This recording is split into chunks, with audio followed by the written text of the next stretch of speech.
அப்போ மீண்டும் உங்கள் ஒவ்வொருவரையும் கர்த்தராகிய இயேசு கிறிஸ்துனுடைய பரிசுத்த நாமத்தினாலே நாங்கள் வாழ்த்தி நாங்கள் வரவேற்கிறோம். ஆமென். அப்போ நம்ம தொடர்ந்து ஒரு சில வாரங்களாக பரிசுத்த ஆவியானவரை குறித்து நம்ம பார்த்து கொண்டு வருகிறோம். ஆமென். பரிசுத்த ஆவியானவர் அவர் ஒரு நபர், அவர் ஒரு ஆள். ஆமென். அப்போ பரிசுத்த ஆவியானவர் இல்லாமல் உங்களால் என்னால் எந்த ஒரு காரியத்தையும் செய்ய முடியாது. ஆமென். பரிசுத்த ஆவியானவர் ஒரு மனுஷனுடைய வாழ்க்கையில் இருக்கிறார் அப்படின்னு சொன்னால் அந்த மனுஷனுடைய வாழ்க்கையில் 100% அவர் ஆளுகை செய்ய விரும்புவார். அப்போ எந்த ஒரு மனுஷனாக இருந்தாலும், ரட்சிக்கப்பட்ட மனுஷனாக இருந்தாலும் சரி, ரட்சிக்கப்படாத ஒரு மனுஷனாக இருந்தாலும், அந்த மனுஷனுக்காக பரிசுத்த ஆவியானவர் கொடுக்கப்பட்டு இருக்கிறார் என்பதை அறிந்த மனுஷன் என்ன செய்யணும்? தன்னுடைய வாழ்க்கையை பூரணமாக பரிசுத்த ஆவியானவருடைய கரங்களில் ஒப்பு கொடுத்துருக்கணும். எந்த ஒரு மனுஷன் ஆவியானவர் தன்னுடைய வாழ்க்கையில் கிரியை செய்ய விரும்புகிறாங்களோ அந்த மனுஷனுடைய வாழ்க்கையை பரிசுத்த ஆவியானவர் அவர் எடுத்துக்கொள்ளுகிறார். ஆமென். நாம் எந்த ஒரு காரியத்திற்காகவும் ஓடி கஷ்டப்பட்டு கண்ணீர் வடித்து பிரயாசப்பட்டு நடக்க போகிற காரியம் ஒன்றுமே இல்லை.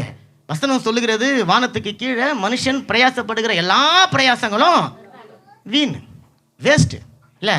அப்போ என்னத்தான் ஓடி என்னத்தான் நம்ம செஞ்சாலும் பரிசுத்த ஆவியானவர் என்கின்ற அந்த திரியேக தேவனில் ஒருவராய் இருக்கிறவர் உங்களோடு கூட என்னோடு கூட இருந்தால் ஒழிய நம்முடைய பிரயாசங்கள் எல்லாமே வாய்க்க பண்ணும். ஆமென். அவர் இருந்தால் ஒழிய அந்த பிரயாசங்கள் வாய்க்க பண்ணும். அவர் இல்லாமல் போனால் அந்த பிரயாசங்கள் வீணாய் போகும். அப்போ நம்ம பரிசுத்த ஆவியானவர் அவர் நம்முடைய வாழ்க்கையினுடைய பூரண காரண கர்த்தாவாக அவர் இருக்கிறார். நம்மை ஆளுகை செய்து நம்முடைய வாழ்க்கையில் இருக்கக்கூடிய எல்லா நெருக்கடிகளின் மத்தியிலையும் நம்மை அவர் நடத்துகிறவராக அவர் இருக்கிறார். ஆமென். அவர் நம்முடைய வாழ்க்கையில் ஒரு உற்ற நண்பனாக, ஒரு இன்டிமேட் ஃப்ரெண்டாக, ரொம்ப ஆழமான நட்புறவு கொள்ளக்கூடிய ஒரு நண்பனாக இருக்கிறார். கணவன் மனைவியினுடைய உறவை போல. அங்கே அந்த அந்தரங்கம் என்கின்ற வார்த்தைக்கு அர்த்தம் கிடையாது. கணவன் மனைவிக்கு இடையில் அந்தரங்கம் கிடையாது. கணவன் மனைவிக்கு இடையில் பர்சனல் கிடையாது. கணவனுக்கு உள்ளதெல்லாம் மனைவிக்கு சொந்தம், மனைவிக்கு உள்ளதெல்லாம் கணவனுக்கு சொந்தம் என்கின்ற அந்த உலக பிரகாரமான நீதியின்படியே பரிசுத்த ஆவியானவரும் நமக்குள் இருக்கிறபடினால நமக்கு உரியது எல்லாமே அவருக்கு உரியது, அவருக்கு உரியது எல்லாமே நமக்கு உரியது. அப்போ ஒரு உற்ற நண்பனாக நடத்தும் பொழுது கண்டிப்பார், உங்களை பாராட்டுவார், உங்களை பெருமைப்படுத்துவார், சத்துருக்களுக்கு முன்பாக உங்களுக்காக வழக்காடுவார், உங்களுக்காக போராடுவார். ஏன் சில நேரங்களில் உங்களுக்காக அவர் ஜெபிக்கிறவராக இருக்கிற, பரிந்து பேசுகிறவராக அவர் இருக்கிறார். அவர் பரிசுத்த ஆவியானவர். நிறைய பேர் பிதாவாகிய தேவனை குறித்து பேசினா ரொம்ப ஆர்வமாக கேட்பாங்க, இயேசு கிறிஸ்துவை குறித்து பேசினா நல்லா கேட்பாங்க. ஆனால் ஆவியானவரை குறித்து பேசும்போது அவங்களுக்கு கொஞ்சம் போர் அடிக்கும். காரணம், ஆவியானவருடைய கிரியைகள் அது அவங்க கண்களுக்கு முன்பாக வெளியரங்கமாக தெரியாமல் இருக்கிறபடினால அது ஏதோ ஒரு ஆவி என்பதாக அந்த பரிசுத்த ஆவியானவரை குறித்து சபைகளில் கூட ஒரு பெரிய ஒரு எழுப்புதல், ஒரு பெரிய ஒரு விழிப்புணர்வு இல்லாமல் இருக்குது. ஆவியானவர் வந்தால் அப்படி உழுக்குவார், இப்படி கலகலப்பார், ஒரு அந்நிய பாஷையில் கத்துவார், கூவார், கீழே உழுவார், தள்ளுவார். அப்படியே வீட்டுக்கு போகும்போது அப்பாடான்னு போகிறது தான் பரிசுத்த ஆவியானவருடைய அபிஷேகம் நினைக்கிறோம். இல்லை, அபிஷேகம் என்பது ஒரு மனுஷனுடைய வெளியே செயல்படுகிற காரியம் இல்லை, மனுஷனுக்குள்ளார செயல்படக்கூடிய ஒரு காரியம். நிறை கூடும் தழும்பாது. பரிசுத்த ஆவியானவர் உங்களுக்குள்ள எனக்குள்ள இருந்தார்னா தழும்ப மாட்டோம், நம்ம திடமா இருப்போம். யோவான் 14வது அதிகாரம் அதனுடைய 16வது வசனத்தை எடுத்து வாசிக்க போறாங்க பாருங்க. நான் பிதாவை வேண்டிக் கொள்வேன், அப்போது என்றென்றைக்கும் உங்களுடன் கூட இருக்கும்படிக்கு சத்திய ஆவியாகிய வேறொரு தேற்றவாளர் அவர் உங்களுக்கு தந்தருள்வார். ஆமா, ஆண்டவர் சொல்றாரு, இயேசு சொல்றாரு, நான் வேறொரு தேற்றரவாளனை உங்களுக்கு தந்தருளுவேன், தருவேன். தேற்றரவாளன் அப்படின்னு சொன்னா ஆறுதல் தரக்கூடிய ஒருவர். ஆமென். ஆறுதல் தரக்கூடிய ஒருவரை நான் உங்களுக்காக அனுப்ப போறேன். அப்ப நல்லா தெரிஞ்சுக்கோங்க, இன்னைக்கு ஆறுதல் இல்லாம தேர்தல் இல்லாமல் இருக்கிற ஜனங்களுக்கு ஒரு நற்செய்தி என்னன்னு சொன்னால், இயேசு கிறிஸ்து ஆறுதல் கொடுக்கக்கூடிய ஒருவரை உங்களுக்காக எனக்காக அவர் அனுப்புகிறார். ஆமென். பாருங்க, இயேசு கிறிஸ்து இந்த பூமியில் வாழ்ந்தபோது அவர் தாங்க ஆறுதல் தருகிறவர். ஆமென். இயேசு கிறிஸ்து ஆறுதல் தரக்கூடியவராகவே இருந்தார். ஆறுதல் தரக்கூடியவராக இருந்தது மாத்திரமல்ல, அந்த ஆறுதலை அவர் தேடி வந்தவங்களுக்கு மாத்திரம் இல்லை, அவர் தேடி சென்றவர்களுக்கும் அவர் அந்த ஆறுதலை கொடுத்தார். அப்போ ஆறுதலை இயேசு கிறிஸ்து இந்த பூமியில் இருந்தபொழுது அவர் கொடுத்து கொண்டிருந்தார். ஆனால் இப்போ அவர் சொல்கிறாரு, நான் உங்களுக்கு ஆறுதல் படுத்தினது போதும், இப்போ நான் போக போகிறேன். அப்போ உங்களுக்கு எனக்கு ஒரு பெரிய கேள்வி, என்ன உலகத்துக்கு ஒரு பெரிய ஆறுதலாக இருந்தவர், ஒரு பெரிய தேறுதலாக இருந்த அந்த இயேசு கிறிஸ்து போகிறேன் அப்படின்னு சொல்கிறாரு. அப்படின்னு சொன்னால் இனி நான் என்ன செய்வேன்? என்னுடைய ஆறுதலுக்காக நான் என்ன செய்வேன்? என்னோட ஆறுதல் இல்லாமல் இருக்கிற சூழ்நிலைகளின் மத்தியில் நான் என்ன செய்வேன் அப்படின்னு சொல்லி நமக்கு ஒரு கேள்வி வரும். ஆனால் இயேசு கிறிஸ்து ஒரு காரியம் சொன்னார்னா அந்த காரியத்தில் பல அர்த்தங்கள் இருக்கும். அப்போ அவர் சொல்கிறாரு, நான் போகிறது உங்களுக்கு என்னவா இருக்கும்? ரொம்ப நல்லமா இருக்கும். அப்போ அவர் சொல்கிறாரு, நான் இப்போது உங்களுக்கு ஆறுதல் கொடுத்து கொண்டு இருக்கிறேன். நான் இப்போது பிதாவின் இடத்துக்கு நான் போகணும்.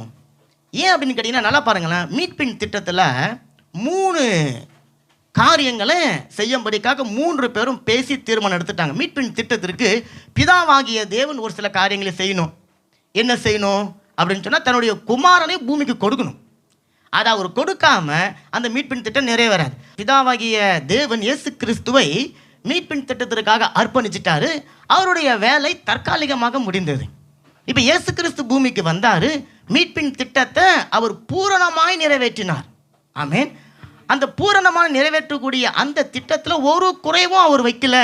அவர் கல்வாரி சிலுவைக்கு போகணும். அவர் எதிரிகளால் பாவிகளால் அவர் அடித்து மரித்து அவர் சிலுவையில் அந்த கேடு அடைந்து அவர் நிர்வாணமாய் தொங்கி உங்களுடைய என்னுடைய பாவங்களுக்காக பரிகாரத்தை செலுத்தி அவர் 3 நாள் மரித்தவராக இருந்து 3ஆவது நாள் உயிர்த்தெழுந்து அவர் பரலோகத்துக்கு அவர் போனார். அப்போ அந்த பரலோகத்துக்கு போகுவதற்கு முன்னாடி தான் சொல்லி கொண்டு இருக்கிறார், நான் போகிறது உங்களுக்கு ரொம்ப நல்லா இருக்கும், காரணம் தேற்றரவாளரை நான் உங்களுக்கு தருவேன். அப்போ பிதாவாகிய தேவனிடத்தில் போய் மீட்பின் திட்டத்தை முடிச்சிட்டேன் அப்படின்னு சொல்லி அவர் சொல்லணும். அதோட இயேசுனுடைய வேலை முடிஞ்சிருது. இப்போ அதோட முடிச்சுட்டு போயிட்டாருன்னா கொடுத்த மீட்பின் திட்டத்தினுடைய மேன்மையும் நன்மையும் அதை பெற்றுக்கொள்ள வேண்டும் என்கின்ற ஆர்வமோ அதை பெற்று என்றைக்கும் நித்திய காலமும் பிதாவோடு கூட வாழ வேண்டும் என்கின்ற ஆசையோ நிச்சயமா உங்களுக்கு எனக்கும் வராது. ஏன் வராது? நமக்கு நிறைய ஆசை பூமியில் இருக்குது இல்லை? அப்படி இருக்கும்போது அந்த ஆசையை நமக்குள்ள உருவாக்கி இயேசு கிறிஸ்து கல்வாரி சிலுவையில் என்னதான் செஞ்சாரு, எப்படி செஞ்சாரு, யாருக்காக செஞ்சாரு, ஏன் செஞ்சாரு, இதையெல்லாம் சொல்லணும்னு சொன்னா அந்த மீட்பின் திட்டத்தை நிறைவேற்றின இயேசு கிறிஸ்துவை போலவே ஒரு ஆள் வரணும். அப்ப ட்வின்ஸ் கிடையாது. இயேசு கிறிஸ்துவை போலவே ஒரு ஆள் வரணும். அப்ப டூப்ளிகேட் கிடையாது. இயேசு கிறிஸ்துவை போலவே ஒரு ஆள் வரணும், சரீரத்தில் கிடையாது. அவருடைய சித்தம், அவருடைய விருப்பம், அவருடைய ஆசை, அவருடைய தற்சுரூபம், அதை பெற்றுக்கொண்ட அவருடைய ஆவியானவர். ஆமென். அவர் இந்த பூமியில் உங்களையும் என்னையும் அந்த பரலோக ராஜ்யத்தில் மீட்பின் திட்டத்துக்கு நேராக நடத்தி கொண்டு போய் உங்களையும் என்னையும் சேர்க்கணும். அப்போ அதற்கு அந்த தேட்டரவாளர் இந்த பூமிக்கு தான் ஆகணும். அப்போ தேட்டரவாளர் வரணும்னு சொன்னால் இயேசு கிறிஸ்து மீட்பர் ஏறி போகணும். அப்போ எல்லாமே ஒரு கனெக்ஷன் ஃப்ளைட் மாதிரி. உங்களுக்கு எதை நீங்கள் தவற விட்டாலும் நீங்கள் போக வேண்டிய டெஸ்டினேஷனுக்கு நீங்கள் போக முடியாது. டெஸ்டினேஷனுக்கு நீங்கள் போகவே முடியாது. அது ஆறுதல் தந்து கொண்டிருந்த கர்த்தராகிய இயேசு கிறிஸ்து பிதாவாகிய தேவனிடத்துக்கு ஏறி சென்று தான் செய்து முடித்த எல்லா காரியத்தையும் அவரிடத்துல கணக்கு ஒப்புவிக்கிறார். அப்பொழுது அங்கிருந்து வேறொரு தேற்றரவாளர், ஆஸ் இட் இஸ் பைபிளில் போடப்பட்டிருக்கும், இயேசுவை போலவே இருக்கிற ஒரு தேற்றரவாளர் அவர் உங்களுக்கு எனக்கும் உதவி செய்கிறவராய் இருக்கிறார். இப்ப சொல்லிட்டு தான் 17ஆவது வசனம் வாசிங்க. உலகம் அந்த சத்திய ஆவியானவரை காணாமலும் அறியாமலும் இருக்கிறபடியால் அவரை பெற்றுக்கொள்ள மாட்டாது. அவர் உங்களுடைய வாசம் பண்ணி உங்களுக்குள்ளே இருப்பதால் நீங்கள் அவரை அறிவீர்கள். பாருங்க, இயேசு கிறிஸ்து ரொம்ப ஒரு சோகமான ஒரு காரியத்தை இங்க சொல்றார். ரொம்ப ஒரு கவலைக்கிடமான ஒரு காரியம். மனுஷ குலம் எல்லாம் கேட்டு வெட்கப்பட வேண்டிய ஒரு காரியம். இது படிக்கும்போது நம்ம வேகமாக படிச்சிட்டோம். உலகம் அந்த சத்திய ஆவியானவரை காணாமலும் அறியாமலும் இருக்கிறபடியால் அவரை பெற்றுக்கொள்ள மாட்டாது. ஏதோ ஒரு கிஃப்ட் கொடுத்தா அந்த கிஃப்ட்டை வாங்காமல் தவற விட்ட மாதிரியும், வேற ஒரு கிஃப்ட்டை நமக்கு கொடுக்கும்போது வாங்கி கொள்கிற மாதிரியும் அந்த ரீதியில் நம்ம இதை படிச்சிடுறோம். ஆனால் இது உலகத்தில் இருக்கிற ஜனங்களுக்கு ஒரு பெரிய வெட்கக்கேடு, பெரிய துன்பம், ஒரு துக்கம், பெரிய ஒரு வேதனை. என்ன தெரியுங்களா? நானும் போயிடுவேன், உங்களை திக்கற்றவர்களாக நான் விடுவதற்கு எனக்கு விருப்பம் இல்லை. ஆனால் உங்களுடைய திக்கற்று இருக்கிற அந்த சூழ்நிலையில் உங்களுக்கு உதவி செய்ய ஒரு தேட்டரவாளனை அனுப்பினேன் அப்படின்னு சொன்னார்ல, அவருக்கு எவ்வளோ வாஞ்சை இருக்கும், அவருக்கு எவ்வளோ ஆசை இருக்கும், அவருக்கு எவ்வளோ விருப்பம் இருக்கும்.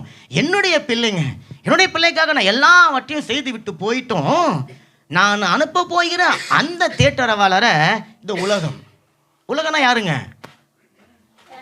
ஆமா, உலகத்துல இப்ப இங்க இருக்கிறவங்க எல்லாம் சபையில இருக்கிறோம், இங்க இல்லாத எல்லாம் உலகத்துல இருக்கிறாங்கன்னு அர்த்தம். அந்த உலகம் அவரை காணாமலும் அறியாமலும் இருக்கிறது. சென்ற வாரத்துல அறியாமல் அப்படின்ற காரியத்தை குறித்து பார்த்தோம். இங்க காணாமல். அப்போ பரிசுத்த ஆவியானவர் ஒரு ஆவியா இருக்கிறாருங்க. அதனால நம்ம அவரை நம்மளால பார்க்க முடியாது, நம்ம அவரை காண முடியாது, அவரை நம்மளால மனுஷனை பார்க்கறது போல பார்க்க முடியாது. அதனால அவரை ஜனங்கள் காணாமல் இருக்கிறாங்க என்கின்ற அந்த அர்த்தத்தில் வேதம் எங்கும் சொல்லலை. கண்ணால் பார்க்க முடியாது ஆவியானவரை. காரணம், அவர் ஆவியாக இருக்கிற தேவன், அவரை பார்க்க முடியாது. ஆனால் இங்கே காணாமல் அப்படிங்கிற வார்த்தைக்கு என்ன அர்த்தம் சொன்னால், அவரை நோக்கி பார்ப்பது, அவரை வாஞ்சிப்பது, அவருக்காக காத்திருப்பது, அவர் மேலே அன்பை செலுத்துவது, அவரை பார்க்க வேண்டும் என்கின்ற ஒரு ஆவல் இருக்கிறவங்க. ஆமென். இவங்க தான் பரிசுத்த ஆவியானவர் காணணும் அப்படிங்கிற ஒரு ஏக்கத்தோடு இருக்கிறவங்க. இப்போ கணவன் வேலைக்கு போயிட்டு, கல்யாணம் பண்ண புதுசில் கணவன் வேலைக்கு போயிட்டு வராரு, சாயங்காலம் 4 மணிக்கு வருவாருன்னு தெரியுது. அந்த அம்மா கதவுலாம் ஈத்து மூடிட்டு ஊர் சுற்று பார்க்க போயிடுமா? இல்லை, எப்படா கணவன் வருவார், கதவை தட்டுவார், அவருக்கு காஃபியை போட்டு கொடுப்போம், நல்லா மூஞ்செல்லாம் கழுவி நல்லா அலங்காரமாக ஆக்கி படவெல்லாம் எடுத்து கட்டி தலையெல்லாம் கழிச்சிட்டு அதுக்குள்ள தூயின் கூட இருப்பாங்க, அல்லது வேலை கூட செஞ்சுன்னு இருப்பாங்க, குசில் இருந்திருப்பாங்க. ஆனால் அந்த 4 மணி ஆன உடனே போய் கடை கழுவி நல்லா மேக்கப்லாம் போட்டுக்கினேன் அப்படி கதவு திறந்தோடனே அதை அப்படியே முகத்தை சிரிச்சுன்னு காட்டணும். ஆமென். அப்போ கணவருக்கு தெரிஞ்சிடும், என் மனைவி எனக்காகவே காத்துன்னு இருக்கிறா, சிரித்த முகத்தோடு இருக்கிறா, காலையில் போகும்போது நல்லா தூங்கின்னு இருந்தா, ஆனால் நான் வரும்போது எனக்காக காத்துன்னு இருக்கிறான் அப்படின்னு சொன்னால் என்ன அர்த்தம்னு சொன்னால், அந்த மனைவிக்கு தன்னுடைய கணவன் எப்போ வருவார் என்று சொல்லி ஒரு ஆசையா. அந்த மாதிரி இருந்திருக்கிறீங்களா? ஆமென். நல்ல காரியங்களை தட்டுங்க. அப்ப அந்த மாதிரி ஒரு மனைவி இருக்கும் பொழுது, என்னதான் சுடுமூஞ்சி கணவனா இருந்தாலும் அந்த மனைவியை பார்த்த மாத்திரத்துல ஒரு 1000 வாட்ஸ் பல்பு அவங்க முகத்துல அடிக்க பாருங்க. உடனே இவர் அவங்கள பார்த்து சிரிக்க, அவர் இவங்களை பார்த்து சிரிக்க, அப்புறம் நீங்க பிளாஷ்பேக்கெல்லாம் போயிட வேணாம். அப்படிதான் பரிசுத்த ஆவியானவர் சொல்றாரு, இந்த உலகமும் எனக்காக அப்படிதான் காத்துன்னு இருக்கணும். ஆனா என்ன ஒரு துரதிருஷ்டம்னு சொன்னா, அவங்க காத்துன்னு இருக்க வேண்டிய காரியம் நிறைய இருக்குது, அவங்க தேட வேண்டிய காரியம் நிறைய இருக்கு, அவங்க பார்க்க வேண்டிய காரியம் நிறைய இருக்கிறபடினால தேற்றரவு கொடுக்கக்கூடிய அந்த தேற்றரவாளனை இவங்க உதாரணப்படுத்திடுறாங்க. அதனால அவங்களுடைய வாழ்க்கையில பெரிய துக்கம், பெரிய கவலை, பெரிய வேதனை. ஏன் ஆறுதல் இல்லை பாருங்க. உலகத்துல பெரிய பெரிய கோடீஸ்வரனா இருந்தா கூட ஆறுதலுக்காக அவனை என்ன பண்றான்? கடவுளை தான் தேடுறான். ஆமென். பணம் அவனுக்கு ஆறுதல் கொடுக்குமா? இல்லை. எவ்வளோ பெரிய வீட்டை கட்டி வச்சிருந்தாலும் அவனுடைய ஆறுதல் எது தெரியுங்களா? அந்த வீட்டுக்கு போடுற பூட்டு, அல்லது வீட்டுக்கு வெளியே நிற்கிற ஒரு செக்யூரிட்டி, அல்லது சிசிடிவி கேமரா நிறைய இருக்குது இப்போ. அதுதான் அவனுடைய ஆறுதல். நான் அதை போட்டு வச்சிட்டா எங்கள் வீட்டில் பாதுகாப்பா? இல்லை, அதெல்லாம் இல்லை. ஆமாம். ஆனால் ஆண்டவர் சொல்கிறாரு, நான் அந்த தேற்றரவாளனை உங்களுக்கு அனுப்ப போகிறேன். அப்போ உலகம் நிச்சயமாக அவங்கள காணாது, அவங்கள அறியாது. ஏன்னா அதில் சந்தேகம் இல்லை. காரணம், உலகம் வேற சில காரியங்களால் நிரப்பப்பட்டு இருக்கு, உலகம் வேற சில காரியங்களை அறிந்து இருக்கிறது. ஆனால் ஆண்டவர் சொல்கிறாரு, நீங்களோ அவரை அறிவீர்கள். நீங்க தாங்க அறிய முடியும், நாம தான் அறிய முடியும். காரணம், நாம தான் அவர் கூட ஒரு இன்டிமேட் ஃப்ரெண்டா இருக்கிறோம். நல்ல காரியங்களை தட்டுங்களேன். ஆமா, நல்ல ஒரு இன்டிமேட் ஃப்ரெண்டா நீங்க இருக்கிறீங்க. உங்க கூட நல்ல ஒரு இன்டிமேட் ஃப்ரெண்டா இயேசு இருக்கிறாரு. இப்ப இயேசு இருந்த பொழுது சீடர்கள் அற்புதம் செஞ்சாங்க, சீடர்கள் போயிட்டு அதிசயம் செய்தாங்க, அவங்களும் பேய்களை ஓட்டினாங்க, அநேக வியாதிஸ்தர்களுக்கு அவங்களும் சுகம் கொடுத்தாங்க.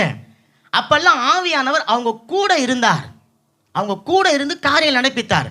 ஆனால் கர்த்தராகிய இயேசு கிறிஸ்து பரலோகம் ஏறி சென்று பிதாவின் இடத்துல தன்னுடைய காரியங்களை எல்லாம் ஒப்பு கொடுத்து முடித்த பிறகு அந்த தேற்றரவாளர் இறங்கி வந்தார் பாருங்க. அன்னைக்கு பரிசுத்த ஆவியானவர் அவங்க கூட இல்லை, இப்போ அவங்களுக்கு உள்ள பரிசுத்த ஆவியானவர் இருக்கிறார். அந்த பரிசுத்த ஆவியானவர் அவர்களோடு கூட இருந்து அவர்களை நடத்தினார், மாத்திரமல்ல அவர்களை பலப்படுத்தினார். அப்போ பரிசுத்த ஆவியானவர் எல்லா நேரங்களிலும் சீடர்களோடு கூட இருந்தபடினால அந்த சீடர்களுக்கு இயேசு கிறிஸ்து ஏற்கனவே கொடுத்த ஆறுதலை போல இப்பொழுது எல்லா நேரத்திலும், எல்லா சூழ்நிலையிலும், எல்லா இடங்களிலும் அவர்களுக்கு ஆறுதல் கிடைத்தது. நல்ல கரங்களை தட்டுங்களேன். அப்ப இந்த பரிசுத்த ஆவியானவர் உங்களுக்கும் எனக்கும் ரொம்ப முக்கியம். பரிசுத்த ஆவியானவர் ஒரு காரியத்தை செய்கிற எபேசியரில் சொல்லப்பட்டிருக்கு, எடுக்க வேணாம். மீட்பின் நாளுக்கென்று முத்திரையாக போடப்பட்டவர் தான் இந்த பரிசுத்த ஆவியானவர். இப்போ இயேசு கிறிஸ்து பரலோகம் போயிட்ட பிறகு அவர் சம்பாதித்த அந்த மீட்பு வீணாக போகக்கூடாது, அந்த மீட்பு விரயமாக போகக்கூடாது. அப்போ அந்த மீட்பின் மேலே வாஞ்சை உள்ளவங்க, நான் மீட்கப்படணும், நான் ரட்சிக்கப்படணும், நான் இயேசுவை என்னுடைய சொந்த கடவுளாக ஏற்றுக்கொள்ளணும் என்று சொல்லி யாரெல்லாம் வர்றாங்களோ அவங்க மேலே ஒரு சீல் போடப்படுகிறது. ஆமென். எத்தனை பேருக்கு நான் சொல்லுது புரியுதுங்க? ஓகே, பாருங்க, தேவன் பரிசுத்த ஆவியை உங்களுடைய ஆவிக்குள்ள வச்சு சீல் போட்டிருக்காருங்க. ஒரு டப்பாக்குள்ள இருக்கிற ஒரு பொருளை சீல் போட்டுட்டாங்கன்னா அந்த டப்பாவை வாங்கி கொண்டு வரும்போது தான் திறக்க முடியும். அது உள்ள இருக்கிறது அவங்களுக்கு தான் சொந்தமாகும். அப்போ பரிசுத்த ஆவியானவரை தேவன் என்ன பண்றாரு, உங்களுடைய என்னுடைய ஆவிக்குள்ள வச்சு ஒரு சீல் போட்டுட்டார், ஒரு முத்திரையா போட்டுட்டார். அப்படின்னு சொன்னா அந்த முத்திரையை யாருமே உடைக்க முடியாது, அந்த முத்திரையை யாருமே கேன்சல் பண்ண முடியாது. நீங்க நினைச்சா கூட அதை மாற்ற முடியாது. காரணம், அது ஒரு அதிகாரம் மிக்க ஒரு சீல். அந்த சீலை போட்டது ஏதோ நம்ம பிரான்ஸ் கவர்மெண்ட் கிடையாது, பரலோக கவர்மெண்ட். பரலோக கவர்மெண்ட் காரங்களை தட்டுங்களேன். பரலோக கவர்மெண்ட் சொல்லுது, இந்த சகோதரன், இந்த சகோதரி, இந்த மகன், இந்த மகள் பரிசுத்த ஆவியானவருக்கு சொந்தம்னு சொல்லி ஒரு சீலை அப்படியே கொண்டாந்து வச்சுட்டாங்க. இப்போ நேஷனாலிட்டி பேப்பர், அந்த பேப்பரே ஒரு பேப்பர் வித்தியாசமாக இருக்கும் இல்லை? நார்மலாக நீங்கள் கடையில் வாங்குற A4 சைஸ் பேப்பர் மாரி இருக்காது, அந்த பேப்பரே கொஞ்சம் வித்தியாசமாக இருக்கும். அதில் இருக்கிற கையெழுத்துலாம் வித்தியாசமாக இருக்கும். அதை அப்படி பார்த்த உடனே அன்றைக்கி அவங்க வீட்டில் பிரியாணி தான் இல்லை, அவ்வளோ சந்தோஷம் இல்லை? அதுக்கு மேலே இருக்கிற ஒரு சீல் தான் நேஷனாலிட்டி ஃப்ரான்ஸேன்னு சொல்லி ஏதோ ஒன்று எழுதி அது போட்டுருக்க அந்த ஒரு சீலு தான் அவங்களுடைய வாழ்க்கையில் அவ்வளோ ஒரு சந்தோஷம். அதுக்காக தான் மனுஷன் இவ்வளோ போராட்டம். இப்போ பரலோகம் சொல்லுது, இந்த ஒரு நாட்டினுடைய நேஷனாலிட்டிக்காக நீ எழுதுன்னு இருக்கிற, நான் பரலோகத்தினுடைய நேஷனாலிட்டியே ஆமீன் உனக்கு நான் சீலாக வச்சிருக்கிறேன். அந்த சீல் வெளியில் இல்லை, அந்த சீல் உனக்குள்ள இருக்கிறது. நல்ல கரங்களை தட்டுங்களேன். அப்போ பரிசுத்த ஆவியானவர் உங்களுக்குள்ள எனக்குள்ள சீலா அவர் போடப்பட்டு இருக்கிறபடினால அந்த பரிசுத்த ஆவியானவர் தான் உங்களுக்குள்ள இருந்து காரியங்களை அவர் செய்கிறார். ஆமீன். அவருடைய பரிசுத்த ஸ்தலமாக, அவருடைய ஆலயமாக அனுதினமும் உங்களை மாற்றுகிறார். மாற்றி அவர் வந்து உங்களுக்கு தங்கி இருக்கும்படிக்கு அவர் உதவி செய்கிறார். இப்போ நல்லா கவனிங்களா, மகா பரிசுத்த ஸ்தலத்திற்குள்ளார தீட்டு போக முடியாது, மகா பரிசுத்த ஸ்தலத்திற்குள்ள தீட்டு இருக்க முடியாது. அதே போல உங்களுடைய ஆவியும் மகா பரிசுத்த ஸ்தலம். அந்த மகா பரிசுத்த ஸ்தலத்துக்குள்ளார தீட்டான காரியம் ஒன்றும் போக முடியாது. நல்ல கரங்களை தட்டுங்களேன். இன்னைக்கு ஒரு ரகசியத்தை நீங்க தெரிஞ்சுக்கோங்க. நீங்க என்ன பாவம் செஞ்சாலும், நீங்க பாவமானதை தொட்டாலும், நீங்கள் பாவத்தை கண்ணோக்கி பார்த்தாலும் உங்களுடைய ஆவி தீட்டு படவே படாது, தீட்டு படவே படாது. நல்ல கரங்களை தட்டுங்களேன். அப்ப மாறா நீங்க பாவம் செய்யும் போது தீட்டுப்படுகிறது எதுங்க? பாவம் செய்யும் போது தீட்டுப்படக்கூடியது எதுங்க? உங்களுடைய ஆத்துமா. உங்களுடைய ஆத்துமா தான் தீட்டுப்படுது. அந்த தேவன் இயேசு கிறிஸ்து ஆவியை மீட்க இந்த பூமிக்கு வரல. ஏன்னா ஆவி பரிசுத்தமானது, அது பிதாவாகிய தேவனால நமக்கு கொடுக்கப்பட்டது. அந்த ஆவியை எந்த ஒரு தீட்டும் தீட்டுப்படுத்த முடியாது. மாறா ஆத்துமா, அந்த ஆத்துமா தீட்டுப்படும் போது தான் ஆத்துமாவினுடைய விடுதலைக்காக இயேசு கிறிஸ்து இந்த பூமிக்கு இறங்கி வந்தார். அப்ப நான் செய்யற எந்த ஒரு பாவமும் என்னுடைய ஆவியை தீட்டுப்படுத்தாது. ஆமென். அப்ப ஏன்னா அந்த ஆவியோடு தான் பரிசுத்த ஆவியானவர் தங்கி இருக்கிறார். அந்த இடம் ஒரு மகா பரிசுத்த ஸ்தலமாக இருக்கிறது. அப்ப தீட்டானதை பேசினாலோ, தீட்டானதை தொட்டாலோ, தீட்டானதை நீங்கள் செய்தாலோ உங்களுடைய ஆவி தீட்டாகாது. காரணம், அந்த ஆவி பரிசுத்த ஆவியானவரால சீல் போடப்பட்டு இருக்கிறது. நல்ல கரையில தட்டுங்க. நல்ல ஒரு சீல் போடப்பட்டு இருக்கிறது. உங்களுடைய ஆவியை பிசாசால தொடவே முடியாது. ஆமென். மாறா பிசாசு தொடுகிற இடம் எதுங்க? சிந்தனை, ஆத்துமா. அதைத்தான் தொடுவோம், அதில் தான் பலவீனங்களை கொண்டு வர முடியும். அப்போ ஆவியானவரை குறித்து இயேசு சொல்லும்போது வேறொரு தேற்றரவாளன் அப்படின்னு சொல்றார். தேற்றரவாளன் அப்படின்ற வார்த்தைக்கு இங்கிலீஷ் பைபிளில் கம்ஃபர்டர்னு போடப்படுகிறது. கம்ஃபர்டர் எல்லாருக்கும் தெரியுங்களா? கம்ஃபர்டர், கம்ஃபர்டர்னு சொன்னால் நம்மளை கம்ஃபர்ட் பண்ணுறவன், நமக்கு ஆறுதல் தருகிற கம்ஃபர்டர். ஆனால் அந்த கம்ஃபர்டர்ன்ற வார்த்தைக்கு டிக்ஷனரியில் தேடி பார்த்தீங்கன்னா நிறைய அர்த்தம் இருக்குது. அதெல்லாம் நம்ம தெரிஞ்சுக்கணும். வெறும் பரிசுத்த ஆவியானவர் வெறும் ஏதோ ஆறுதல் தருகிறவன், ஆறுதல் தருகிறவன் அப்படின்னு நம்ம நினைக்கிறோம். ஏதோ ஒரு ஃப்ரெண்டு வந்து தோத்துட்டான், அப்படி முதுகில் தட்டி அப்படி தட்டுறோம், கவலைப்படாத அடுத்த முறை நீ பார்த்துக்கலாம். அது என்ன பண்ணுறாருங்க இந்த நண்பர்? அவரை ஆறுதல் படுத்துறார், ஒரு தேட்டுகிறார். அதை செய்கிறது கிடையாது ஆவியானவர், அதையும் செய்கிறாரு. ஆனால் அந்த தேட்டரவாளர் இருக்கு. அப்போ அந்த தேட்டரவாளர், அந்த கம்ஃபர்டர்ன்ற வார்த்தைக்குள்ளார என்னென்ன வார்த்தை இருக்குதுன்னு நான் தேடி எடுத்தேன். கவுன்சிலர்ன்ற வார்த்தை இருக்குது, ஹெல்ப்பர்ன்ற வார்த்தை இருக்குது, இன்டர்செசர்னு இருக்குது, அட்வொகேட்னு இருக்குது, ஸ்ட்ரென்தனர் இருக்குது, ஸ்டாண்ட் பை அப்படின்னு சொல்லியிருக்கு. அதாவது ஆலோசனை கொடுக்கிறவர், உதவி செய்கிறவர், பரிந்து பேசுகிறவர், வழக்காடுகிறவர், பலப்படுத்துகிறவர் சொல்லிட்டு ஸ்டாண்ட் பைன்ற கட்சி வார்த்தைக்கு கூடவே இருந்து உதவி செய்கிறவர். நல்ல கரங்களை தட்டுங்களா. பரிசுத்த ஆவியானவரை இயேசு சும்மா வந்துட்டு அப்படிலாம் இல்லை. உங்களுக்கு என்ன உதவி இப்போ தேவை, அந்த உதவியை செய்வதற்காகவே பரிசுத்த ஆவியானவர் உங்க கூட இருக்கிறார். மாத்திரமல்ல, நீங்க ஒரு உதவியை தேடிக்கொண்டிருக்கிறீங்கன்னு சொன்னா அந்த உதவியை உங்களுக்கு செய்வதற்காக பரிசுத்த ஆவியானவர் ரெடியா இருக்கிறார், ஆயத்தமா இருக்கிறார். நீங்க சொன்னா போதும், நீங்க கேட்டா போதும், உங்களுக்கு செய்வதற்காக உங்க கூட இருக்கிறார். அவருடைய வேலையை உங்களுக்கு உதவி செய்வதற்காக. அதனால கரங்களை தட்டுங்களேன். நீங்க ஒரு காரியத்தை சொன்னா அதை செய்வதற்காக அவர் காத்து கொண்டு இருக்கிறார். ஆமென். என் பிள்ளைனுடைய வாயிலிருந்து ஒரு விண்ணப்பம் வெளிப்படுவதற்கு முன்னதாகவே அதற்கு பதிலை நான் கொடுத்தணும் என்று சொல்லி பரிசுத்த ஆவியானவர் அவ்வளோ ஒரு ஆயத்தமா உங்களுக்காக எனக்காக அவர் இருக்கிறார். ஸ்டாண்ட் பை அப்படின்னு சொன்ன கூட பக்கத்தில் இருக்கிறவர். ஆமென். ஸ்டாண்ட் பை கூடவே இருக்கிறவர். அப்போ அந்த கவுன்சிலர் அப்படின்னு சொன்ன பாருங்க, அந்த கம்ஃபோர்டர், அவருக்குள்ளார ஸ்டாண்ட் பை அப்படின்ற வார்த்தை இருக்கு, ஹெல்ப்பர் என்ற வார்த்தை இருக்கு. ஹெல்ப்பருக்கும் பேரு உதவி செய்கிறவர், ஸ்டாண்ட் பைனாலும் கூட இருந்து உதவி செய்கிறவர். அப்போ இன்றைக்கு பரிசுத்த ஆவியானவருடைய ஒரே ஒரு கிரியையை 2 வார்த்தைகளை பார்க்க போறோம். பரிசுத்த ஆவியானவர் உங்களுக்கும் எனக்கும் உதவி செய்வதற்காகவே அவர் கூட இருக்கிறவராக இருக்கிறார். அப்ப கம்ஃபர்டர், ஆறுதல் தருகிறவர் என்று சொல்லும்போது அந்த ஆறுதலுக்குள்ளார உங்க கூட இருந்து உதவி செய்வதற்காக அவர் இருக்கிறார். அப்ப இன்றைக்கு உங்களுக்கு என்ன உதவி வேணும், உங்களுக்கு இன்னைக்கு என்ன தேவை இருக்கு, என்ன கவனிங்க. உங்களுக்கு என்ன இன்னைக்கு உதவி, என்ன தேவை? வெறும் ஆவிக்குரிய உதவி கிடையாது. உலக பிரகாரமான உங்களுடைய தேவை என்ன, உங்க குடும்பத்துக்கு என்ன, கணவன் மனைவிக்கு என்ன, அதை உங்களுக்கு செய்ய அவர் வாங்கியா இருக்கிறார். யாருக்காவது வீடு வேணுமா, ஆண்டவர்கிட்ட சொல்லுங்க, எனக்கு வீடு வேணும்னு கேட்காதீங்க. எங்க வீடு வேணும், எந்த தெரு, விளையாட்டுக்கு இல்லைங்க, உண்மை. பரிசுத்த ஆவியானவர் உங்களுடைய வாயிலிருந்து புறப்படுகிற வார்த்தையை நிறைவேற்றுவதற்காக அவர் இப்போ ஸ்டாண்ட் பையா இருக்கிறார், உங்க கூட இருக்கிறார்.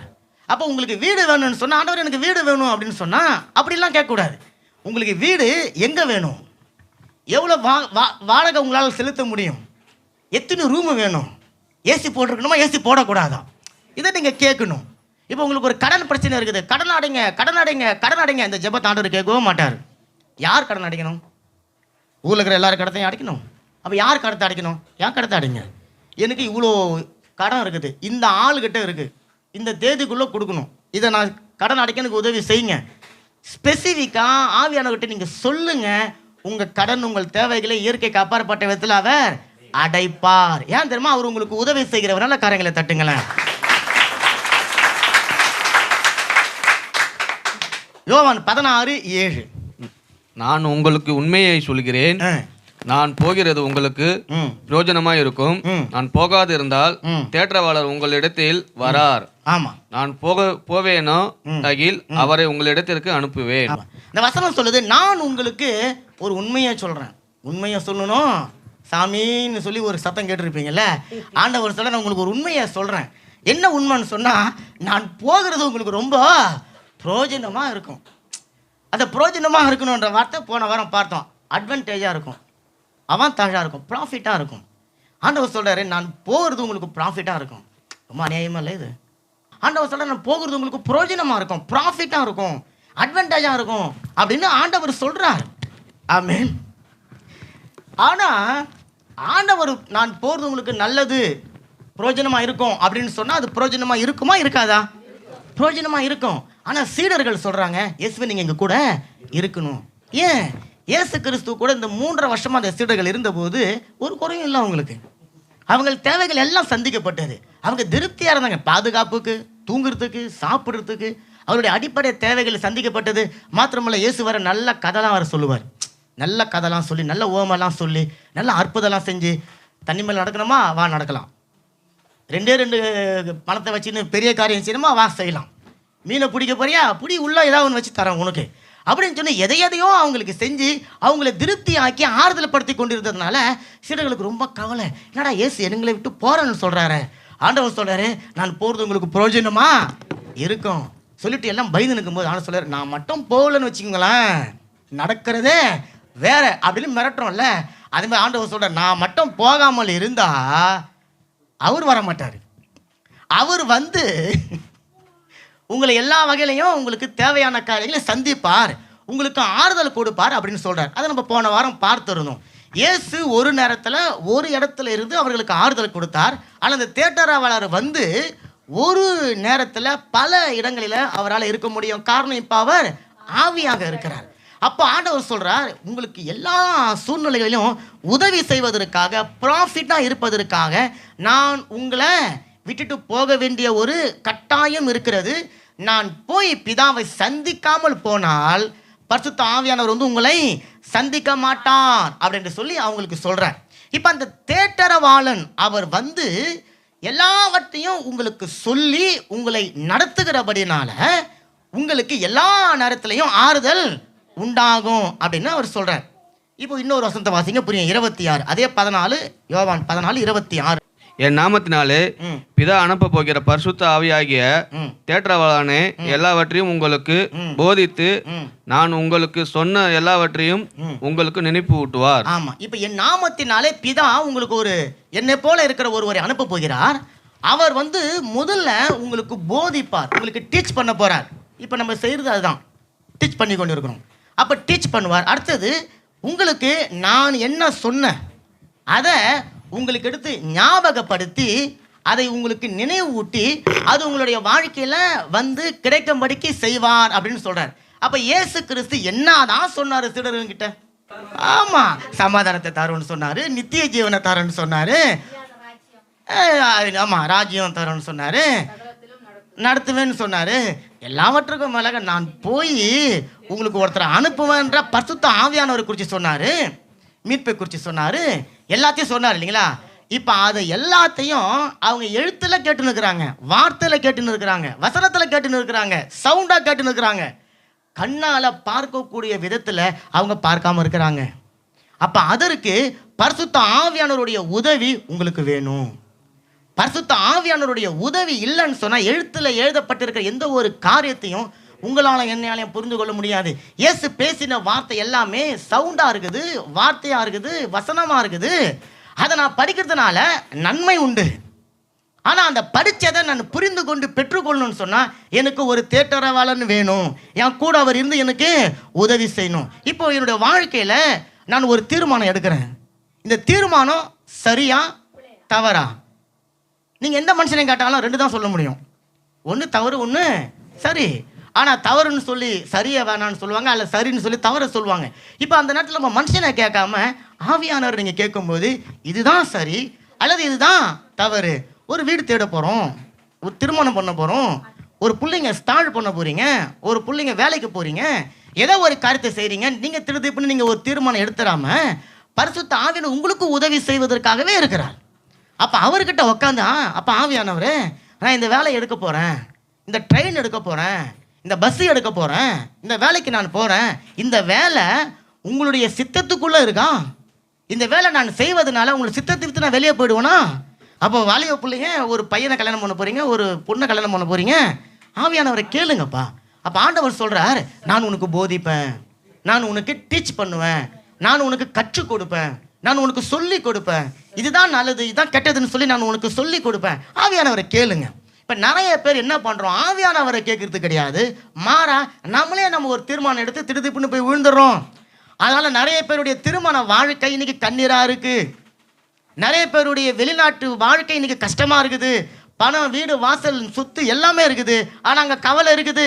காரணம், அவங்களுடைய வாழ்க்கையில் ஆறுதல் கொடுக்கக்கூடியவர் கூட இல்லைங்க. ரெண்டாவது, என்னுடைய வாழ்க்கையில் எது எனக்கு ஆறுதல் கொடுக்கணும்னு சொல்லக்கூடிய ஒருவர் என் கூட இருக்கிறார், அவருடைய ஆறுதல் கொடுக்கக்கூடிய வார்த்தையை நான் அசட்டை பண்ணிட்டு உலகம் கவர்ச்சியாக கொடுக்குற அந்த ஆறுதலை தேடி நான் ஓடிக்கொண்டு இருக்கிறேன். அது எதுவாக வேணும் இருக்கும், பணமாக கூட இருக்கும், எதுவாக வேணாலும் இருக்கலாம், அதை நான் இன்னைக்கு நான் தேடி ஓடிக்கொண்டு இருக்கிறேன். ஆமீன். எதையும் நீங்கள் தேடி ஓடுவதற்காக தேவன் உங்களுக்கு வச்சில்ல. ஈவன் பணத்தை கூட, பணம் உங்களை தேடி ஓடி வரணும். பணத்தை தேடி நீங்கள் ஓடுனா, நீங்கள் ஓடுனா பணம் என்ன பண்ணும்? ஓடின்னு இருக்கும். அப்போ ஓடினே இருக்கணும். ஒரு நாள் அதை நீங்கள் எட்டி பிடிக்கும் போது உங்களுக்கு 98 வயசு ஆகிடும். அப்புறம் பணத்தை வாங்கி நேராக போய் அஷூரன்ஸை கட்டிட்டு கல்லறையை தேடி வச்சுன்னு பிடிக்கணும். இப்போ நீங்கள் நில்லுங்க, பணம் உங்களை தேடி வரும். விசுவாசிக்கிறீங்க? ஆமென்னு சொல்லுங்களேன். நல்ல காரியங்களை தட்டுங்களேன். பணம் மட்டும் இல்லைங்க, எல்லாமே. எதை நீங்கள் தேடி போறீங்களோ அது உங்களை விட்டு விலகி போகும். ஆனால் நீங்கள் தேவனை தேடுங்க, அது மட்டும் என்றைக்குமே உங்களை விட்டு விலகாத மேகமாக கூட இருந்து உங்களை வழி நடத்தும். நல்ல காரியங்களை தட்டுங்களேன்.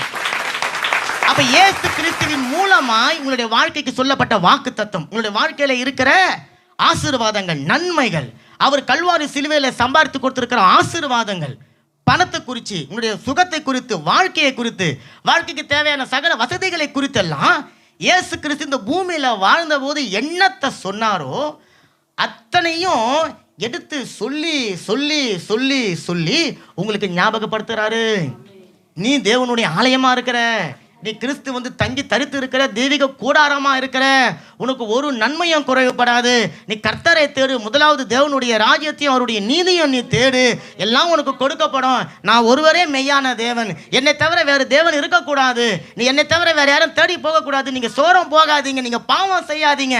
இதையெல்லாம் இயேசு சொல்லி இருந்தாருல்ல, அதையெல்லாம் எடுத்து எடுத்து ரீரெக்கார்டிங் பண்ணினுக்கிற மாதிரி திரும்பி, அதாவது ஒரே பாட்டை திரும்பி போடுவாங்க இல்லைங்களா, அதே மாதிரி உங்களுக்கு போட்டு போட்டு போட்டு போட்டு உங்களுக்கு ஞாபகப்படுத்தி கொண்டே அவர் இருக்கிறாரு. அதை உங்களுக்கு நினைவுபடுத்தி ஞாபகப்படுத்தி அதில் உங்களுக்கு நடக்க உதவி செய்கிறாரு. ஆமென். அப்போ ஒரு டிசிஷன் எடுக்கிற காரியத்தில் கூட இன்னைக்கு நிறைய பேர் நம்ம தவறி பண்ணிடுறோம். ஆமென். நான் பலவீனமாக இருக்கிறேன், நான் சோர்ந்து போய் இருக்கிறேன், என்னுடைய வாழ்க்கையில் என்னுடைய பலவீனத்திலிருந்து விடுதலை கொடுக்கக்கூடிய, சோர்விலிருந்து என்னை விடுதலை பண்ணக்கூடிய, இன்னைக்கு கூட உட்காந்து கொண்டு இருக்கிற சபையில் சோர்ந்து போயிருக்கிற உங்களுக்கும் விடுதலையை கொடுக்கணும்னு சொன்னா ஆவியானவர் உங்க பக்கத்தில் இருக்கிறாரா? ஆமென்னு சொன்னா இன்னரசமா அனல் அக்கினியா எழும்பணுமே, அப்படியே பட்டுத்த ஆவியானவர் அப்படியே அனல் மூட்டணுமே. ஆமென். ஆமா, அல்லேலூயா. அப்போ எந்த ஒரு வாழ்க்கையினுடைய ஒரு சூழ்நிலை அந்த டிசிஷன் எடுக்கும் பொழுதும் டிசிஷன் மேக்கர்னு ஒருத்தர் இருக்கிறார். டிசிஷன் மேக்கர் என்ன அர்த்தங்க? அவர் தாங்க அந்த டிசிஷனை தீர்மானித்து உருவாக்குறதுல கிரியேட்டர். அவர் தான் கிரியேட்டர், அவர் தான் டிசிஷன்களை உருவாக்குவார். ஆமென். அவரை நீங்க தேடுங்க. இப்போ அந்த ஆசீர்வாதங்கள் என்னுடைய வாழ்க்கையில கிடைக்கணும்னு சொன்னா என் கூட ஸ்டாண்ட் பையா பரிசுத்த ஆவியானவர் இருக்கிறார். நம்முடைய வாழ்க்கையில நடக்க போகிற எல்லா காரியமும் யாருக்குமே தெரியாது. தேவனை தவிர நம்முடைய வாழ்க்கையில் யாருக்குமே நடக்க போகிற காரியம் என்னன்னு தெரியும். இன்னொரு 5 நிமிஷம், ஒரு அரை மணி நேரம், 1 மணி நேரம் கழிச்சு என்ன நடக்க போகுது நம்ம வாழ்க்கையில் யாருக்குமே தெரியாது. ஆனால் ஆவியானவருக்கு தெரியும். அப்போது யாருக்குமே தெரியாத ஒரு மனுஷங்கிட்ட போய் என்னுடைய எதிர்காலத்தில் என்ன நடக்கும்னு கையை காட்டுறோம், காலை காட்டுறோம், பிறந்த தேதியை கொண்டு போய் காட்டுறோம். நான் வாழ வேண்டிய வீட்டுக்கு இதை உடச்சி வாசலை அந்த பக்கம் வைன்னு சொல்கிறான், இந்த கலரை மாற்றுன்னு சொல்கிறான், இந்த பெட்டை இங்கே மாற்றுன்றான், குசினியை தூக்கின்னு போய் கக்குஷில் வைனா, கக்குஷை தூக்கின்னு போய் குசிலில் வைடான்னு சொல்கிறான். அவன் வைக்கிறான்ல. இப்போ கையை காட்டின்னு நம்ம போய் எல்லார்கிட்டையும் நல்லா கவனிங்க, உங்களுடைய வாழ்க்கை என்னுடைய வாழ்க்கை நல்லா இல்லை அப்படின்னு சொல்லிட்டு அவங்ககிட்ட போய் கையை காட்டுறோம். ஆனால் அவன் வாழ்க்கை நீங்கள் பார்த்தீங்களா? நீங்கள் கொடுக்குற 2 ரூபாய்க்காக தாங்க அவன் நாய் மாதிரி கற்றுன்னு கிடக்குறான். அப்படின்னு சொன்னால் அவன் எப்படி என்னுடைய வாழ்க்கை உங்களுடைய வாழ்க்கை தீர்மானிக்க முடியும்? முடியாது. அப்போ ஆண்டவர் சொல்றார், என்ன குறித்து உங்களை குறித்து ஒன்றுமே தெரியாத ஒரு மனுஷங்கிட்ட போய் எல்லாம் தெரிஞ்ச மாதிரி ஆலோசனை கேட்குறிய, உன்னை குறித்து எல்லாம் எனக்கு தெரியும், என்ன கேளு, உன் வாழ்க்கை எப்படி உருவாக்கணும்னு சொல்லி எனக்கு தெரியும், உன்னுடைய வாழ்க்கையினுடைய பிரகாசமான பகுதியை நான் உனக்காக வச்சிருக்கிறேன். ஒரு அருமையான வசனம் சொல்லுது பாருங்க, 1 யோவான் 2:27. நீங்கள் அவரால் பெற்ற அபிஷேகம் உங்களில் நிலைத்து இருக்கிறது, ஒருவரும் உங்களுக்கு போதிக்க வேண்டியதில்லை. அந்த அபிஷேகம் சகலத்தையும் குறித்து உங்களுக்கு போதிக்கிறது, அது சத்தியமாய் இருக்கிறது, பொய் அல்ல. அது உங்களுக்கு போதித்தபடியே அவரில் நிலைத்திருப்பீர்களாக. ஆமென். இங்க அபிஷேகம் உங்களுக்குள்ள நிலைத்திருக்கிறது அப்படின்னு இங்க எழுதப்பட்டிருக்கிறது இல்லைங்களா? அபிஷேகம் உங்களுக்குள்ளார நிலைத்திருக்கு. அப்ப அபிஷேகம் அப்படின்னு சொன்னா என்னதுங்க? ஆவியானவர், பரிசுத்த ஆவியானவர். இப்ப இந்த வசனத்தை மாத்தி படிச்சு பாருங்க. நீங்கள் அவராலே பெற்ற பரிசுத்த ஆவியானவர் உங்களில் நிலைத்திருக்கிறார். அதனால நல்லா கவனிங்க, நீங்க கொண்டு கையையோ உங்க பிறந்த தேதியையோ பேர் ராசியோ ஜாதகத்தையோ எதையோ தூக்கின்னு போய் நீங்க அவங்ககிட்டயும் காட்ட தேவையில்ல. வசனம் சொல்லுது, நீங்கள் அவராலே பெற்ற பரிசுத்த ஆவியானவர் உங்களில் நிலைத்திருக்கிறபடினால முதல்ல ஒரு காரியம் தெரிஞ்சுக்கோங்க, உங்களுக்கு யாரும் கற்றுக் கொடுக்க தேவையில்லை, உங்களுக்கு யாரும் சொல்லிக் கொடுக்க தேவையில்லை. இப்போ சபையில் சொல்லிக் கொடுக்குறோமே, இதை பற்றி இங்கே சொல்லலை. உங்களுடைய சூழ்நிலைகளின் மத்தியில், உங்களுடைய பிரச்சனைகளின் மத்தியில் நீங்கள் எங்கேயோ ஓடிக்கொண்டு போய் யார்கிட்ட காட்டி கொண்டு இருக்கிறீங்களே, அவங்க உங்களுக்கு சொல்லிக் கொடுக்க தேவையில்லை. ஒருவரும் உங்களுக்கு கற்றுக் கொடுக்க வேண்டிய அவசியமே இல்லை. காரணம், அந்த அபிஷேகம், அதாவது அந்த பரிசுத்த ஆவியானவர் சகலவற்றையும் குறித்து உங்களுக்கு அவர் போதிக்கிறார். நல்ல கரையில தட்டுங்க. இப்போ அது சத்தியமா இருக்கிறது. எது சத்தியமா இருக்கிறது? ஆமா, அபிஷேகத்தை பத்தி பேசிட்டு வராரு. அப்ப அது சத்தியமா இருக்குதுன்னு சொன்னா பரிசுத்த ஆவியானவர் சத்தியமா இருக்கிறார். நல்ல கரையில தட்டுங்க.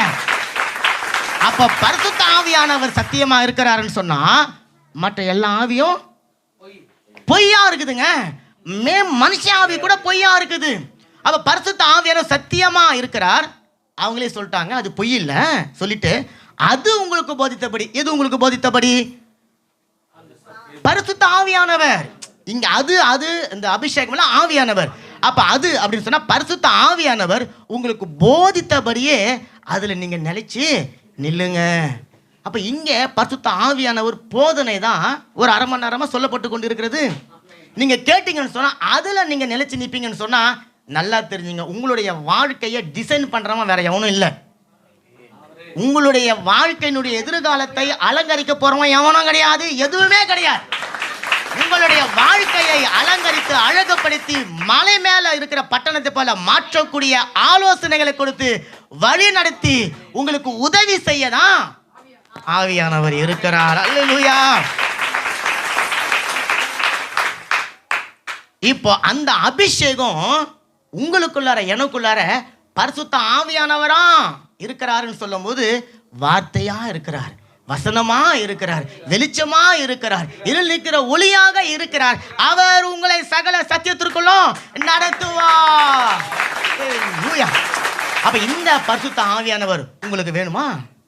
இந்த பரிசுத்த ஆவியானுடைய உதவி உங்களுக்கு வேணுமா? ஆமா. இப்ப பாருங்க, இந்த அபிஷேகம் அப்படின்ற வார்த்தை நம்ம பார்த்துட்டோம். அபிஷேகம் சொன்னா பரிசுத்த ஆவியானவர் சொல்லி பார்த்துட்டோம். வேற ஒரு மொழிபெயர்ப்புல அந்த வார்த்தை ரொம்ப இன்னும் அழகாக எழுதப்பட்டிருக்கு. நான் வாசிக்கிறேன், அதை நான் ஸ்கிரீனில் போடல, நிதானமாக கவனிங்க. முதல்ல சொன்னது, நீங்கள் அவரால் பெற்ற அபிஷேகம் உங்களை நிலைத்திருக்கிறது, ஒருவரும் உங்களுக்கு போதிக்க வேண்டியதில்லை. அந்த அபிஷேகம் சகலவற்றையும் குறித்து உங்களுக்கு போதிக்கிறது, அது சத்தியமாக இருக்கிறது, அது பொய்யல்ல, அது உங்களுக்கு போதித்தபடி அவரில் நீங்கள் நிலைத்திருங்க. இப்போ வேற ஒரு தமிழ் டிரான்ஸ்லேஷன் இப்படி எதுக்குது, கிறிஸ்துவின் அபிஷேகம் உங்களை பற்றியும் அவரை பற்றியும் நீங்கள் தெரிந்து கொள்ள வேண்டிய அனைத்தையும் பற்றியும் உண்மையை உங்களுக்கு கற்பிக்கிறது. அந்த கற்பிக்கப்பட்ட காரியத்தில் நீங்கள் உண்மையா, நீங்கள் ஆழமா நிலைத்து வாழுங்க. நல்ல கரங்களை தட்டுங்க. முதல்ல அபிஷேகம்னு பார்த்தோம், அது ஆவியானவர்னு பார்த்தோம். இங்க கிறிஸ்துவின் அபிஷேகம்னு பார்த்தோம். அப்போனா இந்த வார்த்தை எப்படி நீங்க படிக்கணும்? கிறிஸ்துவின் ஆவியானவர். கிறிஸ்துவின் ஆவியானவர் வந்து என்ன பண்ண போறாராம்? முதல்ல உங்களை குறித்து உங்களுக்கு சொல்றார். அப்பா நீ யாரு, நீ எப்படிப்பட்டவர், உனக்கு என்னென்ன தேவை இருக்குது, நீ எங்க வந்த, எங்க இருந்து வந்த, எங்க போக போற, உனக்கு என்னதான் வேணும், நீ எதை பத்தி அறிஞ்சிக்கணும், உன்னுடைய தேவை என்ன, இதை உங்களுக்கு முதல்ல உங்களை பத்தி சொல்றாரு. சொல்லிட்டு இதெல்லாம் தேவை இருக்குதுல்ல, இந்த தேவையை தூக்கி இங்க வச்சுட்டு இப்ப இந்த தேவையெல்லாம் செய்ய போறாரு ஒருத்தர். அவர் போகிறார் பாரு. இவர் யாருன்னா, இவர் தான் கர்த்தராகிய இயேசு கிறிஸ்து. இவர் இப்படிப்பட்டவர், இவருக்குள்ளே இவ்வளவு வல்லமை இருக்கு, இவருக்குள்ளே இவ்வளவு பராக்கிரமம் இருக்குது.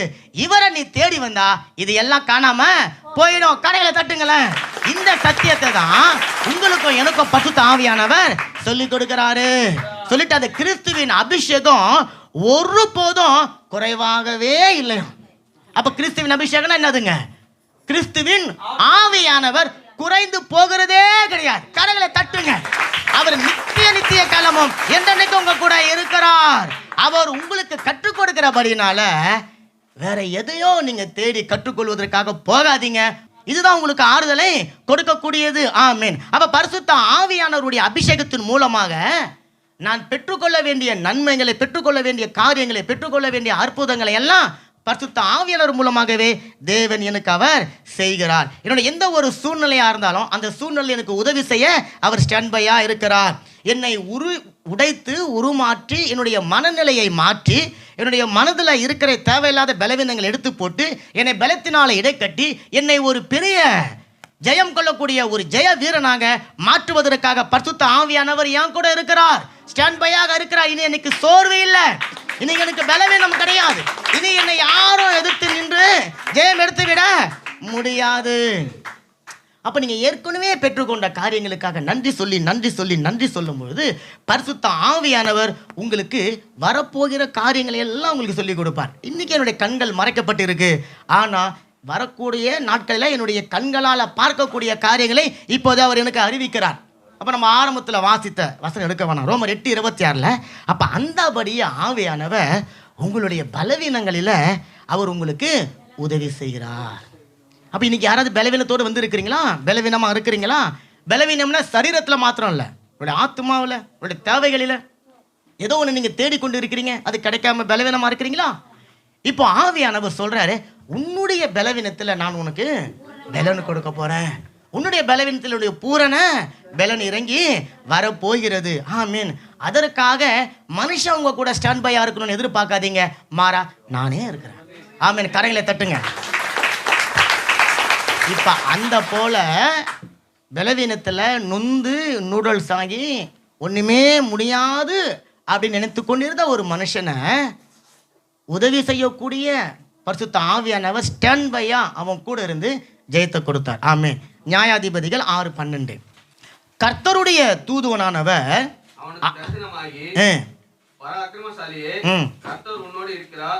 ஆமா, பராக்கிரமசாலியே கர்த்தர் உன்னோடு இருக்கிறார். யாரை பார்த்து தம்ம ஆண்டவர் சொல்றாரு?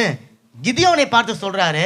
அந்த கிதியோன் எப்படிப்பட்டவன் சொல்லி வேதம் சொல்லுது. அதுக்கு முன்னாடி எந்த சூழ்நிலையில கிதியோன் இருக்கிறான். அப்போ இந்த சம்பவத்தை உங்களுக்கு நிறைய நாட்கள் நம்ம பார்த்துருப்போம். நம்ம அந்த சம்பவத்துக்குள்ளார போகாமல் ஒரு சில காரியங்களை பார்க்குறோம் பாருங்க. அப்போ இஸ்ரவேலருடைய பாவங்களினால கர்த்தர் அவர்களை மீதியானருக்கு 7 வருடங்கள் ஒப்பு கொடுத்துட்டார். இப்போ மீதியானர்கள் கைகளில் இவங்க ஒரு கிட்டத்தட்ட ஒரு அடிமையை போல 7 வருடங்களாக இருக்கிறாங்க. அப்போ மீதியானியர்கள் வந்து இவர்களை ரொம்ப கொடுமைப்படுத்துகிறாங்க. அவங்களுடைய விவசாயத்தினுடைய பலன்களை எல்லாம் எடுத்துக்கொண்டு போகிறாங்க. அறுவடையின் பலன்களை எல்லாம் அவங்க திருடி கொண்டு போயிடுறாங்க. அப்போ இஸ்ரவேலருக்கு ஒரு பெரிய பயம், ஒரு கலக்கம், எதிர்காலத்தில் என்ன நடக்குமோ அப்படி என்கின்ற ஒரு திகில். நம்ம இப்படிப்பட்ட ஒரு வெறுமையான சூழ்நிலையில் இருக்கிறோமே, நம்ம நம்பி இருக்கிற தேசமாச்சே, பாலம் தேவனை ஓடக்கூடிய தேசத்தில் நம்ம இருக்கக்கூடிய ஒரு சூழ்நிலை இருந்து இன்னைக்கு என்னுடைய எதிர்காலம் இப்படிப்பட்ட ஒரு சூழ்நிலைக்குள்ளே இருக்கிறதே அப்படின்னு நினச்சி கொண்டு அவங்க பயந்து கொண்டு வாழ்ந்து கொண்டு இருக்கிறாங்க. இந்த கிதியோன் என்கின்ற ஒரு வாலிபன், அவன் மட்டும் என்ன பண்ணுறான்? கோதுமையை எடுத்துன்னு கொண்டு போய் திராட்சை ஆலை ரசம் பிழியக்கூடிய அந்த ஆலை கிட்ட வச்சு போர் அடிச்சுன்னு இருக்கிறான். என்ன அர்த்தம்? பயந்து கொண்டு இருக்கிறான், நடுங்கி கொண்டு இருக்கிறான், தனிமைப்படுத்தப்பட்டு இருக்கிறான், எதிர்காலத்தில் தன்னுடைய தேவைகளுக்காக புலம்பிக் கொண்டு இருக்கிறான், கஷ்டப்பட்டு கொண்டு இருக்கிறான், கவலைப்பட்டு கொண்டு இருக்கிறான். எல்லாவற்றுக்கும் மேலாக அவனையே நொந்து கொண்டு இருக்கிறான். நம்ம நிறைய பேர் அப்படித்தானே இருக்கிறோம். சே, நான் எவ்வளோ தப்பு பண்ணிட்டேன், நான் ஏன் அந்த நாட்டுக்கு வந்தேன், சே நான் ஒரு பெரிய பாவம் பண்ணிட்டேன், நான் ஏன் இந்த ஆளை கல்யாணம் பண்ணேன், இந்த பொண்ணை கல்யாணம் பண்ணேன், ஏன் வாழ்க்கை இப்படி இருக்குது, இந்த ஊர் ஏன் இப்படி இருக்குது, இந்த நகரம் ஏன் அப்படி இருக்குது, ஏதோ சொல்லியிருக்கிறோம். நான் மட்டும் ஏன் அப்படி இருக்கேன், எனக்கு ஏன் முடி பிடிக்குது, எனக்கு ஏன் மூக்கி பிடிக்குது, எனக்கு ஏன் கண் இருக்குது, நான் ஏன் குள்ளமாக இருக்கிறேன், நான் ஏன் உயரமாக இருக்கிறேன், இதையெல்லாம் சொல்லி உங்களையே நீங்கள் வெறுத்துன்னு இருக்கிறீங்க இல்லைங்களா? ஆண்டவர் சொல்கிறாரு, உங்களை பார்த்து சொல்கிறாரு, பராக்கிரமசாலி, இவன் பயந்தாங்குழி, இவன் நடுங்கி கொண்டு இருக்கிறவன். இவனுடைய மனநிலையில் எப்படிப்பட்ட ஒரு மனநிலையாக இருக்குதுன்னு சொல்லி பாருங்களேன். அந்த ஃபோட்டோ போடுங்கம்மா. அவர் பாருங்க, அவர் தான் கிதியோன். இங்கே கொஞ்சம் ஒரு 40 வயசு மாதிரி காட்டுறாங்க. அவர் கிட்டத்தட்ட அப்படி தான் இருக்கும்னு நினைக்கிறேன். அவர் என்ன பண்ணுறாரு பாருங்க, நெல் எடுத்துன்னு போய் ரசம் திராட்சை குலைகளை பிழிகிற அந்த செக்குங்களா அது பேர் ஆளை, அந்த இடத்துல அவர் வச்சுட்டு அதை செஞ்சுன்னு இருக்கிறாரு. அடுத்த ஃபோட்டோ போடுங்க. இப்போ பாருங்க, நல்லா ஃபோட்டோலாம் உங்களுக்கு காட்டுற பாருங்க. அவன் பரிசுத்த ஆவியானவர், தேவன், தூதனானவர். 2 தூதனை போட்டால் உங்களுக்கு எந்த தூதனை பிடிக்குதோ நீங்கள் அவரை பார்த்துக்கோங்க. ரக்கை வச்சுன்னு ஒருத்தர், ரக்கை இல்லாத ஒருத்தர். ஓகேவா? இப்போ அவர் வந்து தான் இவனை பார்த்து சொல்கிறாரு, பராக்கிரமசாலியே கர்த்தர் உன்னோடு இருக்கிறார். ஆனால் கர்த்தர் அவனோடு கூட இருக்கிறார் என்பதற்கான எந்த ஒரு வாய்ப்பும் அங்கே இல்லை. அதை விட அவன் மனசுக்குள்ளே இல்லை. அவன் மனசுக்குள்ளார கர்த்தர் என் கூட இருக்கிறார் என்கின்ற நம்பிக்கை இல்லை, விசுவாசம் இல்லை. அதன் மேலே அவனுக்கு ஒரு எண்ணமும் இல்லாமல் அவன் இருந்து கொண்டு இருக்கிறான். ஒரு உதவி அற்றவனாக, ஒரு அவமானத்தின் ஒரு சூழ்நிலையில் அவன் இருக்கிறான் பாருங்க. அவன் நினைத்து கொண்டு இருக்கிற அந்த நினைவுகள் அவனுடைய இருதயத்தில் ஒரு இருளை கொண்டு வருகிறது, ஒரு அந்தகாரத்தை அவனுக்குள்ள கொண்டு வந்து அவனை மனமடிவாக்குகிறது. புரிதுங்களா? பாருங்க, நீங்கள் வெளியில் எவ்வளோ பெரிய வீரனாக இருந்தாலும் அந்த வீரனை நீங்கள் தோக்கடிக்கணும்னு சொன்னால் அவனுடைய மனசை கழிச்சிட்டா போதும். எவ்வளோ பெரிய வீரனாக இருந்தாலும் சரிங்க, அந்த வீரனுடைய சிந்தனையை நீங்கள் டிஸ்டர்ப் பண்ணிட்டீங்கன்னா அந்த எவ்வளோ பெரிய வீரனாக இருந்தாலும் நோஞ்சா மாதிரி இருக்கிறவன் போயிட்டு ஜெயிச்சு விட முடியும். ஏன்னா வீரம் என்பது உடம்புக்கு வெளியே இல்லை, அது உடம்புக்கு உள்ளார. இவனுடைய சிந்தனையில் இவனால் எதுவுமே முடியல என்கின்ற ஒரு எண்ணம், நான் ஒரு தோற்று போனவன் என்கின்ற ஒரு எண்ணம், நான் ஒரு அவமானப்படுத்தப்பட்டவன் என்கின்ற ஒரு எண்ணம், எல்லாவற்றுக்கும் மேலாக என்னுடைய தலைமுறையாக வருகிற எங்களோட தலைமுறையில் நான் ரொம்ப சின்னவன், ரொம்ப ஏழ்மையானவன், ஒன்றுக்கும் பிரயோஜனம் இல்லாதவன் அப்படின்னு சொல்லி நினைத்து கொண்டிருக்கிற அவனுடைய நினை. அப்போ ஆவியானவர் கர்த்தராகிய தேவன் ஒரு மனுஷனுடைய இருதயத்தினுடைய அந்தாங்காரங்களை அவர் வெளியரங்கமாக்குகிறார். இருளில் இருக்கிற அந்த மனுஷனுடைய சிந்தனைகளை வெளிச்சத்துக்கு கொண்டு வருகிறார். அவனுடைய இருதயத்தில் எனக்கு உதவி வரும், என்னால் ஜெயம் எடுக்க முடியும், நான் எதிர்பார்த்திருக்கிற காரியத்தை எனக்கு செய்ய உதவி செய்யக்கூடிய ஆவியானவர் என்னோடு கூட இருக்கிறார் என்கின்ற அந்த நிலை இப்போ அவங்ககிட்ட இல்லை. அவன் ஒரு தோற்று போனவனாக, ஒன்றுமே செய்ய முடியாதவனாக இருக்கக்கூடிய சூழ்நிலையில் ஆவியானவர் சந்திக்கிறார். அப்போ இன்றைக்கும் சகோதரனே சகோதரி, அப்படிப்பட்ட சூழ்நிலையில் நீங்கள் இருக்கும்போது தான் ஆண்டவர் உங்களை சந்திச்சார். உங்களுடைய வாழ்க்கையை அவர் தன்னுடைய கருத்தில் எடுத்தார். யோசனை பண்ணி பாருங்க. நீங்களும் இப்போ ஃப்ரான்ஸுக்கு வந்தாலும் சரி, 25 வருஷத்துக்கு முன்னாடி ஃப்ரான்ஸுக்கு வந்திருந்தாலும் உங்களுடைய ஆரம்ப கால வாழ்க்கையை நீங்கள் பாருங்கள். என் வாழ்க்கையை நான் பார்க்குறேன். ஆனால் இன்னைக்கு அந்த கசப்புகள் எல்லாம் மதுரமாய் மாறி, கடன் வாங்க வேண்டிய உங்களுடைய கருத்தை அநேகருக்கு கடன் கொடுக்கும்படிக்கு கர்த்தர் செஞ்சிருக்கிறார் தானே? ஆமென். எவ்வளவு பலவீனங்களை மேற்கொள்ள செஞ்சிருக்கிறார், எவ்வளவு நிந்தைகளை கர்த்தர் எடுத்து போட்டு இருக்கிறார், எவ்வளவு அவமானங்கள் எடுத்து போட்டு இருக்கிறார். தலை குனிஞ்ச இடத்துல நம்ம தலை நிமிர வச்சிருக்கிறார்ல, அதுக்கு காரணம் உங்களுடைய சரீர பலத்தை கிடையாது, உங்களுடைய மனதுக்குள்ள அவர் வச்ச கிருபை என்கின்ற அந்த பலன் பாருங்க. இப்போ நிறைய பேருடைய வாழ்க்கையில தோல்வி வருவதற்கான காரணம் அவங்களுடைய சிந்தனை புதுப்பிக்கப்படாமல் இருப்பது தான். அட்டு மந்தையை போலவே அப்படியே போயின்னு இருக்க வேண்டியதுதான். நேற்று ஒருத்தர் என்கிட்ட வாதம் பண்ணுறாரு பாருங்க, எங்களுக்கு ஒரு நம்பிக்கை இருக்குது, உங்களுக்கு ஒரு நம்பிக்கை இருக்குது. எங்களுக்கு அந்த நம்பிக்கை என்னதான் அது சொல்லவே இல்லை. ஆட்டு மந்தை, எங்கள் அம்மா எங்கள் அப்பா என்னை ஒரு நல்லது நடத்தி விட்டாங்க, நாங்கள் அதில் போகிறோம். ஆமாம், நீ உன் பிள்ளைக்கு செஞ்சுக்கிறியா அப்படின்னு கேட்டால் கிடையாது. அப்போ ஆட்டு மந்தை இது அந்த மாதிரி மந்தைங்களை வச்சு நீங்கள் மேய்க்க முடியாது. ஆண்டவர் சொல்கிறார், சிந்தனையை மறுரூபப்படுத்தணும், சிந்தனையை நீங்கள் புதுப்பிக்கணும். உங்களுடைய சிந்தனையில் இருக்கிற பழசைகளை குப்பைகள் எல்லாத்தையும் எடுத்து போட்டுட்டு புதிய சிந்தனையினால் நீங்கள் நிரப்பப்படணும். ஆனால் கிதியோன் தன்னுடைய சிந்தனையை ஃபிக்ஸ் பண்ணிட்டான். என்ன தெரியுங்களா, என்னால் எதுவுமே முடியாது. இப்போ ஆவியானவர் அவனுக்கு உதவி செய்ய போகிறார். அவனுடைய மனநிலையை முதல்ல மாற்ற போகிறார். ஆமேன். நான் சொன்னேன், ஒரு மனுஷனுக்கு உதவி செய்ய யாருமே இல்லையே அப்படி என்கிறதுனால வரக்கூடிய சோர்வை விட, நல்ல வார்த்தைக்கு சொன்னீங்க, எனக்கு இனி என்னுடைய தேவைகளுக்கு உதவி செய்யக்கூடிய எந்த ஒரு மனுஷனும் இல்லை அப்படின்ட்டு சொல்லி எனக்குள்ள ஒரு சோர்வு வருதுல்ல, அந்த சோர்வை விட நீங்கள் தோற்று போனதுனால, உங்களுக்கு நினைச்சு கொண்டிருந்த காரியம் உங்களுக்கு கிடைக்காமல் போனதுனால உண்டாகக்கூடிய சோர்வு அதிகமாக இருக்கும். இப்போ நீங்கள் இனி மேற்கொள்ள போகிற பிரச்சனை உங்கள் கண்களுக்கு முன்பாக இருக்கு, இன்னும் நீங்கள் அதை மேற்கொள்ளலை. ஆனால் நீங்கள் ஏற்கனவே மேற்கொண்டு தோற்று போன அந்த பிரச்சனைங்க உங்களுடைய சிந்தனையில் ஒரு பாறையை போல இருக்கிறது. அந்த சிந்தனை அப்படியே ஃபிக்ஸ் ஆகிடுச்சு, அப்படியே பிளாக் ஆகிடுச்சு. இப்போ நீங்கள் மேற்கொண்டு எதையுமே சிந்திக்க முடியாதபடிக்கு அது உங்களுக்கு ஒரு பெரிய தடையாக இருக்குது. அதனால தான் அந்த கல்லை எடுத்து போடணும், அந்த சிந்தனையை மாற்றணும், உங்களுடைய மனதை நீங்கள் மறுரூபப்படுத்தணும். அதுக்கு இப்போ ஆவியானவர் அவங்ககிட்ட வந்து சொல்கிறாரு, நான் தோற்று போனவன், நான் பலவீனமானவன், சூழ்நிலையை மேற்கொள்ள முடியாதவன், என்னால் எதையுமே செய்ய முடியாது, என்னுடைய எல்லாவற்றையும் நான் இழந்து போய் தனிமரமாக இருக்கிறேன் அப்படின்னு சொல்லி நினைத்து கொண்டிருக்கிற கிதியோனை ஆண்டவர் வந்து பார்த்து சந்தித்து சொல்கிறாரு, பராக்கிரமசாலியே. ஆமேன். எவ்வளோ பெரிய ஒரு வார்த்தை தெரியுங்களா? ஆமேன். அவன் இருக்கிற சூழ்நிலை ஒரு பயமுள்ள ஒரு சூழ்நிலை, தாழ்வு மனப்பையாண்மையான ஒரு சூழ்நிலை, பாதுகாப்பு தேடிக்கொண்டு இருக்கிற ஒரு சூழ்நிலை, ஒளிந்து வாழக்கூடிய ஒரு மனநிலை இருக்கிற ஒரு சூழ்நிலை. இன்னைக்கு நிறைய பேர் சபைக்கு வராமல் இருக்கிறதுக்கு காரணமே அவங்க ஒளிந்து கொண்டு இருக்கிறது தான். நீங்கள் நல்லா பாருங்க, எதுக்கோ பின்னாடி ஒளிந்து நிற்பாங்க. ஒன்று மதம் அப்படிங்கிற மதத்துக்கு பின்னாடி ஒளிந்து நிற்பாங்க. கௌரவம், குடும்ப பாரம்பரியம், அல்லது தாத்தா பாட்டி ஏதோ சொன்னது, பக்கத்து வீட்டுக்காரன் சொன்னது, எதிர் வீட்டுக்காரன் சொன்னது, அல்லது இவங்களே ஒன்று நினச்சி கொண்டு இருக்கிறது. இதை அவங்க முன்னாடி ஒரு கல்லு போல வச்சுட்டு அதை பின்னாடி நின்றுக்கிட்டு முன்னாடி இருக்கிறதெல்லாம் பார்க்குறதே கிடையாது. எப்போ பார்த்தாலும் அந்த கல்லை பார்த்து கொண்டு இருக்கிறது. அப்போ அவங்களுடைய சிந்தனையில் ஒரு குழப்பமான மனநிலை ஒளிந்து கொண்டு வாழ்ந்து கொண்டு இருக்கிறாங்க. வேதம் சொல்லுகிறது, கர்த்தர் உங்களுக்கு பயமுள்ள ஆவியை கொடுக்காமல் அப்பா பிதாவே என்று சொல்லி கூப்பிட பண்ணுகிற புத்திர சுவிகாரத்தின் பாக்கியத்தினால் உங்களை நிரம்பியிருக்கிறார். நீங்க அப்பா பிதாவேன்னு சொன்னா உங்களுக்கு முன்னாடி எவ்வளவு பெரிய கல்லா இருந்தாலும் அந்த கல் உங்களுக்கு முன்னாடி ஒரு தூசியை போல போயிடும். அப்போ ஒரு பாதுகாப்பற்ற பயம் நிறைந்த ஒரு சூழ்நிலை அவன் இருக்கிறான் பாருங்களேன். இப்போ அவனுடைய மனநிலையை முதல்ல மாற்றணும். சூழ்நிலையை மாற்றுறது ஆண்டவருக்கு ரொம்ப ஈஸிங்க. பரிசுத்த ஆவியானவருக்கு ஒரு நிமிடம் உங்களுடைய சூழ்நிலையை மாற்றுறது உங்களுக்கு என்ன தேவை அதை மாற்றுறது ஆண்டவருக்கு ரொம்ப ஈஸி. ஆனால் நீங்கள் கடந்த 10 வருஷமா 15 வருஷமா 25 வருஷமா உங்களுடைய மனதில் வச்சு நிற்கிற கோட்டை, அது பெரிய பாரம்பரியம், அதை உடைக்கிறது தான் தேவனுக்கு கஷ்டம் கிடையாது, அவருக்கு ஈஸி. ஆனால் நான் இடம் கொடுக்க மாட்டேன்றேன். அந்த பாரம்பரியத்தை உடைக்கணும், உங்களுடைய சிந்தனையை உடைக்கணும். உங்களுடைய அந்த என்ன சொல்லுது பாருங்க, வீணான எண்ணங்களால் சிறடிக்கப்பட்டு இருக்கிற ஒரு ஜனங்களாக இருக்கிறோம் நம்ம. பாவத்தினால ஆமேன், துரோகத்தினால, இந்த மாதிரியான காரியங்களால் என்ன பண்ண நம்மளுடைய மனநிலையில் மாற்றம் கொண்டு வராமல் இருக்கிறோம். கிதியோன் அப்படி தான் போயிட்டான். ஆமேன். பாருங்க, தேவன் உங்களையும் என்னையும் பார்த்து பராக்கிரமசாலி அப்படின்னு சொன்னால் நமக்குள்ளார என்ன வந்துடணும், உடனே விசுவாசம் வந்துடணும், தைரியம் வந்துடணும். ஆண்டவரே என்னை பார்த்துட்டு பராக்கிரமசாலி அப்படின்னு சொல்லிட்டாருன்னு சொல்லிட்டு நம்ம எழும்பி நிற்கணும்ல. அவன் உட்காந்து தான் இருக்கிறான், அவன் உட்காந்துன்னு இருக்கிறான். ஆமேன். இப்போ அவனுடைய சிந்தனையில் ஒரு ட்ரீட்மெண்ட் பண்ண ஆண்டவர் விரும்புகிறார்.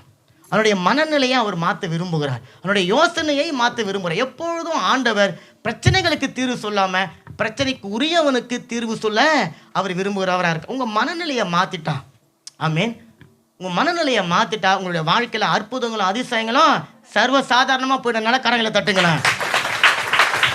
நீங்கள் ரட்சிக்கப்பட்ட காலத்தில் ஆண்டவர் உங்களுடைய எந்த சூழ்நிலையும் முதல்ல மாற்றலை, உங்களுடைய மனநிலையை தான் மாற்றினார்.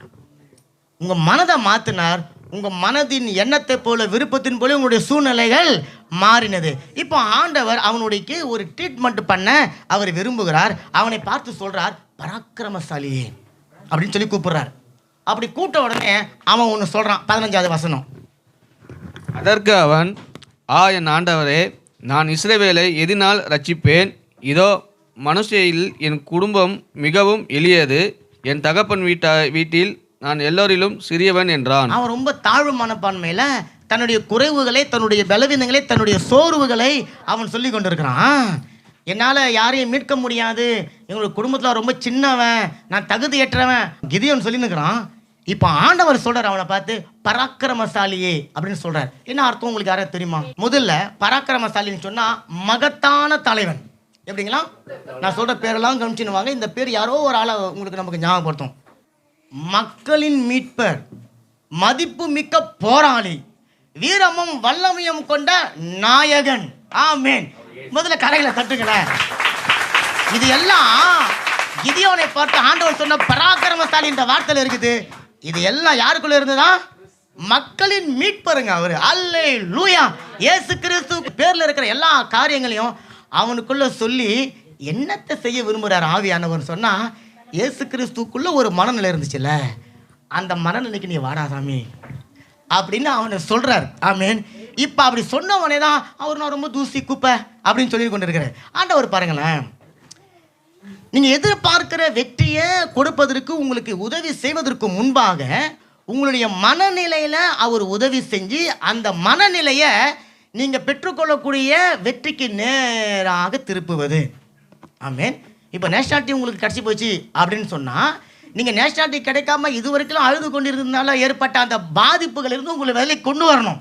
இல்லைன்னா நேஷனாலிட்டி கிடைச்சிட்டா கூட நேஷனாலிட்டி கிடைச்சவங்க வாழற மாதிரி வாழ மாட்டோம். நேஷனாலிட்டி கிடைக்காததுக்கு முன்னாடி வாழ்ந்துருந்தோம்ல. நேஷனாலிட்டி கிடைக்காததுக்கு முன்னாடி நீங்கள் எல்லாத்துக்கும் கஷ்டப்படணும் இல்லை? வேலை 18 மணி நேரத்தோடு சொல்கிறார், 7 நாளும் வேலையாம், 15 மணி நேரம் வேலையாம். இது நேஷனாலிட்டி கிடைக்கிறதுக்கு முன்னாடி. கிடைச்ச பிறகு 8 மணி நேரம் தான் வேலை, 4 நாள் தான் வேலை, மீதி நாளாக வீட்டில் இருக்கலாம், சந்தோஷமாக இருக்கலாம். ஆமீன். அப்போ மனநிலை இப்போ இவன் வாங்கிட்டே பிறகும் அதே இடத்துக்கு வேலைக்கு போயிடுவான். 7 நாள் வேலை செய்கிறது. ஏன்னா இப்போ பணம் டபுள் ஆகிடும் இல்லை? அப்போ நேஷனாலிட்டி வாங்கிட்டாலும் அவனோட சிந்தனை அங்கே தான் போயிடுது. அப்போ ஆண்டவர் சொல்கிறார், முதல்ல நீ வாங்கிறதுக்கு முன்னாடி வாங்கிட்டா எப்படி இருப்பேன்? வீடு கிடைக்கணும்னு எதிர்பார்த்து கொண்டு இருக்கிறேன், கிடைச்சிட்டா என்ன பண்ண போகிறேன்? வேலை கிடைக்கணும்னு எதிர்பார்க்குறேன், கிடைச்சிட்டா என்னையா பண்ண போகிறேன்? அந்த மனநிலைக்கு நீங்களும் நானும் முதல்ல வரணும். இப்போ இவன் தோத்து போனவனை பார்த்து பராக்கிரமசாலின்னு சொல்லி நீ ஜெயிச்சவனா முதல்ல மாறுறான். உன் மனநிலையை முதல்ல மாற்று. காரணம், உன் கூட இருக்க போகிறது ஏதோ நீ நம்பிக்கொண்டு இருக்க 10 பேர் கிடையாது. உன் கூட இருக்க போகிறது நான் பராக்கிரமசாலியாக இருக்கிற நான் சொல்கிறேன், நீ பராக்கிரமசாலி. இயேசு கிறிஸ்து சீடர்களை பார்த்து கூட இப்படி தான் சொன்னார். பலவீனனா இருக்கிற நீ பராக்கிரமசாலியா மாறணும்னா உன்னதத்தின் ஆவியானவர் உனக்குள்ள இறங்கி வரணும். நீ பலத்தினால நிரப்பப்படணும். நிரப்பப்பட வரைக்கும் நீ காத்து நிறுன்னு சொன்னாரு. எல்லாம் கிதியோனை போல மறைஞ்சு ஒளிஞ்சு இருந்தாங்க. வந்தார் தலைவர் ஆவியானவர். அவர் இறங்கின உடனே அவனுக்குள்ளார பயங்கரமான வல்லமை, பயங்கரமான பலன் எழுமோனா. யாரு சாகடிக்கணும்னு சொன்னாங்களோ அவனுக்கு முன்னாடி போய் என்னை வெட்டுறான் அப்படின்றான். அந்த அளவுக்கு அவனுக்குள்ள பலன் வருவதற்கான காரணம் ஸ்டாண்ட் பை அவன் கூட நின்ற பரிசுத்த ஆவியானவரால. கடைகளை தட்டுங்களேன். பராக்கிரமசாலி என்பது அவனுடைய இப்போதைய மனநிலை கிடையாது. உங்களுக்கும் சொல்றேன், 100% ஆசீர்வாதத்தை பெற்றுக்கொண்ட மனநிலை நீங்க யாருமே இன்னைக்கு இல்லை. எல்லாருக்குமே ஏதோ ஒரு தேவை இருக்குது. ஆனா ஆண்டவர் சொல்றாரு, அந்த 100% ஆசீர்வாதங்களை பெற்றுக்கொண்ட ஒரு மனுஷனுடைய மனநிலை எப்படி இருக்கும்? அந்த மனநிலைக்கு நீங்க வர வரைக்கும் உங்களுடைய வாழ்க்கையில மாற்றம் உண்டாகாது. அப்ப ஆவியானவர் சொல்றார், பராக்கிரமசாலிக்குரிய அந்த சிந்தனையை நீ தரித்துக்கொள், பராக்கிரமசாலிக்குரிய வல்லமையை தரித்துக்கொள், பராக்கிரமசாலிக்குரிய வீரத்தை தரித்துக்கொள், பராக்கிரமசாலிக்குரிய சகலவிதமான குணாதிசயங்களை நீ தரித்துக்கொள். காரணம், உன் கூட ஸ்டாண்ட் பையா இருக்கிறது நானு. என் நினைவுகள் உன்னுடைய நினைவுகள் அல்ல. மனுஷன் முகத்தை பார்த்து ஒரு தீர்மானம் எடுக்கிறான். ஆனா நான் உனக்குள் இருக்கிற இருதயத்தை பார்க்கிறேன். அந்த இருதயத்துல யார் இருக்கிறாங்க?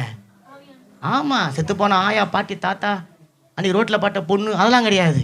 அந்த இருதயத்துக்குள்ள யார் இருக்குது? ஆவியான ஒரு கர்த்தராகிய தேவன் இருக்கிறார். பரிசுத்தமே நிறைந்த தேவன் இருக்கிறார். ஒரிஜினல் பராக்கிரமசாலி அவரு தான். ஒன் அண்ட் ஒன்லி ஒரிஜினல் பராக்கிரமசாலி அவர் இருக்கிறார். இப்போ அவர் சொல்றாரு கிதியோனை பார்த்து, அப்பா நீ சொன்னதெல்லாம் போதும், எழுந்து நீ போ, இருக்கிற பலத்தோடு நீ போ அப்படின்னு சொல்றாரு. இப்போ அடுத்த போட்டோ போடுமா. இவர் ஒரு சில இன்னும் சந்தேகப்பட்டு ஒரு சில அடையாளங்களை கேட்கிறார். அதெல்லாம் நீங்கள் வீட்டில் போயிட்டு பொதுவாக 36-40 வாசித்து பார்த்தீங்கன்னா அந்த அடையாளங்கள், முதல் அடையாளம் இப்படி கேட்குறாரு, ரெண்டாவது அடையாளம் இப்படி கேட்குறாரு. இப்படிலாம் கேட்டு ஆண்டவர் சொல்றாரு, இவன் சும்மா இருக்க மாட்டான், இவன் இருக்கிற இன்னும் பல அடையாளம் கேட்டுன்னு இருப்பான். அதனால் எனக்கு ஆண்டவர் எதையாவது செய்தால் நான் சபைக்கு வருவேன், எனக்கு வேலை கிடைத்தால் நான் சபைக்கு வருவேன், எனக்கு திருமணம் ஆனால் சபைக்கு வருவேன், எனக்கு குழந்தை பிறந்தால் சபைக்கு வருவேன் அப்படின்னா ஆண்டவர் எல்லாம் செஞ்சுட்டாரு. ஆனால் அவனை சபைக்கு வருது இல்லை.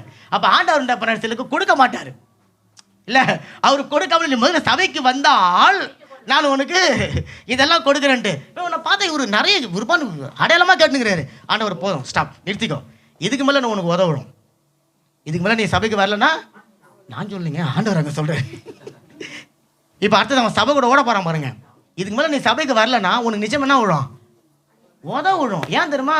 ஒரே ஒரு குச்சி முட்டாயை வச்சுன்னு சபைன்னு ஓடினுக்கிறேன் நீ, நான் உனக்கு ஒரு பெரிய முட்டாய் கோடனே வச்சுன்னுக்கிறேன் இல்லை, நீ மேலே கூட படுத்து தூங்கலாம், ஆனால் நீ சபைக்கு வந்துடணும் அப்படின்னு சொல்லிட்டு இப்போ அவனுடைய மனநிலையை அவர் மாற்றிட்டு சொல்கிறாரு.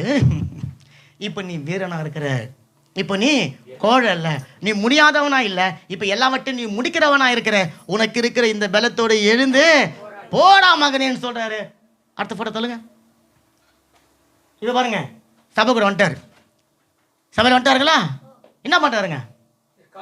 எக்காலம் ஊதுறாரு. இங்கே தான் ஊதுனாங்க பாருங்க, 3/4 மணி நேரம் எக்காலம் ஊதுனாங்க பாருங்க, ஜிங்க ஊதுனாங்கல்ல. எக்காலம் ஊதுன உடனே லைட்லாம் எடுத்து பாருங்க, தூக்கின்னு ஓடுறாரு. யாரு? எந்த எதிரிகளுக்கு பயந்து நடுங்கி கொண்டு இருந்தானோ இப்போ பராக்கிரமசாலி கூடிய சிந்தனையை தரித்து கொண்டான், பராக்கிரமசாலி கூடிய எண்ணத்தை தரித்து கொண்டான். இப்போ ஒரு பெரிய போர் வீரனை போல அவன் எழுந்து செயல்பட ஆரம்பிச்சிட்டான். இப்போ நம்பிக்கை அவன் மேல இல்லை, நம்பிக்கை யார் மேல? ஆவியானவர் மேல இருக்கிறதுனால கரைகளை தட்டுங்களேன். அப்ப நீங்க எதையோ தேடி சபைக்கு வந்திருக்கிறீங்கல்ல, நம்பிக்கை பாஸ்டர் கிடையாது, நம்பிக்கை பக்கத்தில் இருக்கிறவரு கிடையாது, நம்பிக்கைக்கு உங்களுக்கு யாரோ ஒருத்தன் உதவி செய்யறான்னு சொன்னாங்களா, அவங்க கிடையாது, உங்களுக்கு யாரும் உங்களுடைய ஆபத்தில் துணை நிற்க போறான்னு சொன்னாங்களா, அவங்க கிடையாது. இப்போ உங்களுக்கு நம்பிக்கை யாருங்க? ஆவியானவர் கர்த்தராகிய இயேசு கிறிஸ்து. நல்ல கரங்களை தட்டுங்களேன். அதனால அப்போஸ்தலர் பவுல் சொல்றாரு, என்னை பலப்படுத்துகிற, வார்த்தையை மாத்தி பாருங்க, என்னை பலப்படுத்துகிற பரிசுத்த ஆவியானவராலே எல்லாவற்றையும் செய்ய எனக்கு பலன் உண்டு. எழுந்து நில்லுங்களேன். பலத்தை தரித்து கொண்டவர்களாக, வீரத்தை தரித்து கொண்டவர்களாக, ஆசீர்வாதத்தை தரித்து கொண்டவர்களாக பரிசுத்த ஆவியானவர் உங்களுக்கு எல்லாத்தையும் செஞ்சிடறேன் அப்படின்னு சொல்லிட்டு உங்க கூட ஸ்டாண்ட் பையா இருக்கிறாரு. இப்போ உங்க மனநிலை எப்படி இருக்கணும்? இல்ல, எல்லாத்தையும் பெற்றுக்கொண்டவனா இருக்கணும். கரையில தட்டுங்க. எல்லாத்தையும் பாருங்க, எனக்கு சந்தோஷம் வருது, நான் பராக்கிரமசாலியா இருக்குது, நான் சமாதானமா இருக்குது, நான் ஆறுதலா இருக்குது. இதெல்லாம் எப்போ அப்படின்னா நான் எதையெல்லாம் கேட்டு இருந்தனோ அதெல்லாம் பெற்றுக்கொள்றவங்கள தானுங்களே. உங்களுடைய வாழ்க்கையில எது வேணும் அதை நான் செய்யறேன் ஆவியானவர் சொல்லிட்டாரு. நீங்க ஆவியானவரை நம்பிக்கொண்டு இருக்கிறீங்க போதாது, உங்க மனநிலையில ஒரு மாற்றம் வரணும். என்ன மனநிலை தெரியுங்களா? நான் எல்லாத்தையும் பெற்றுக்கொண்டேன். அதான் பவுல் சொல்றான், எல்லாவற்றையும் பெற்றுக்கொள்ள எனக்கு வல்லமையும் பலனும் உண்டு. காரணம் ஆவியானவர் என்னோடு கூட இருக்கிறார். கரங்களை தட்டி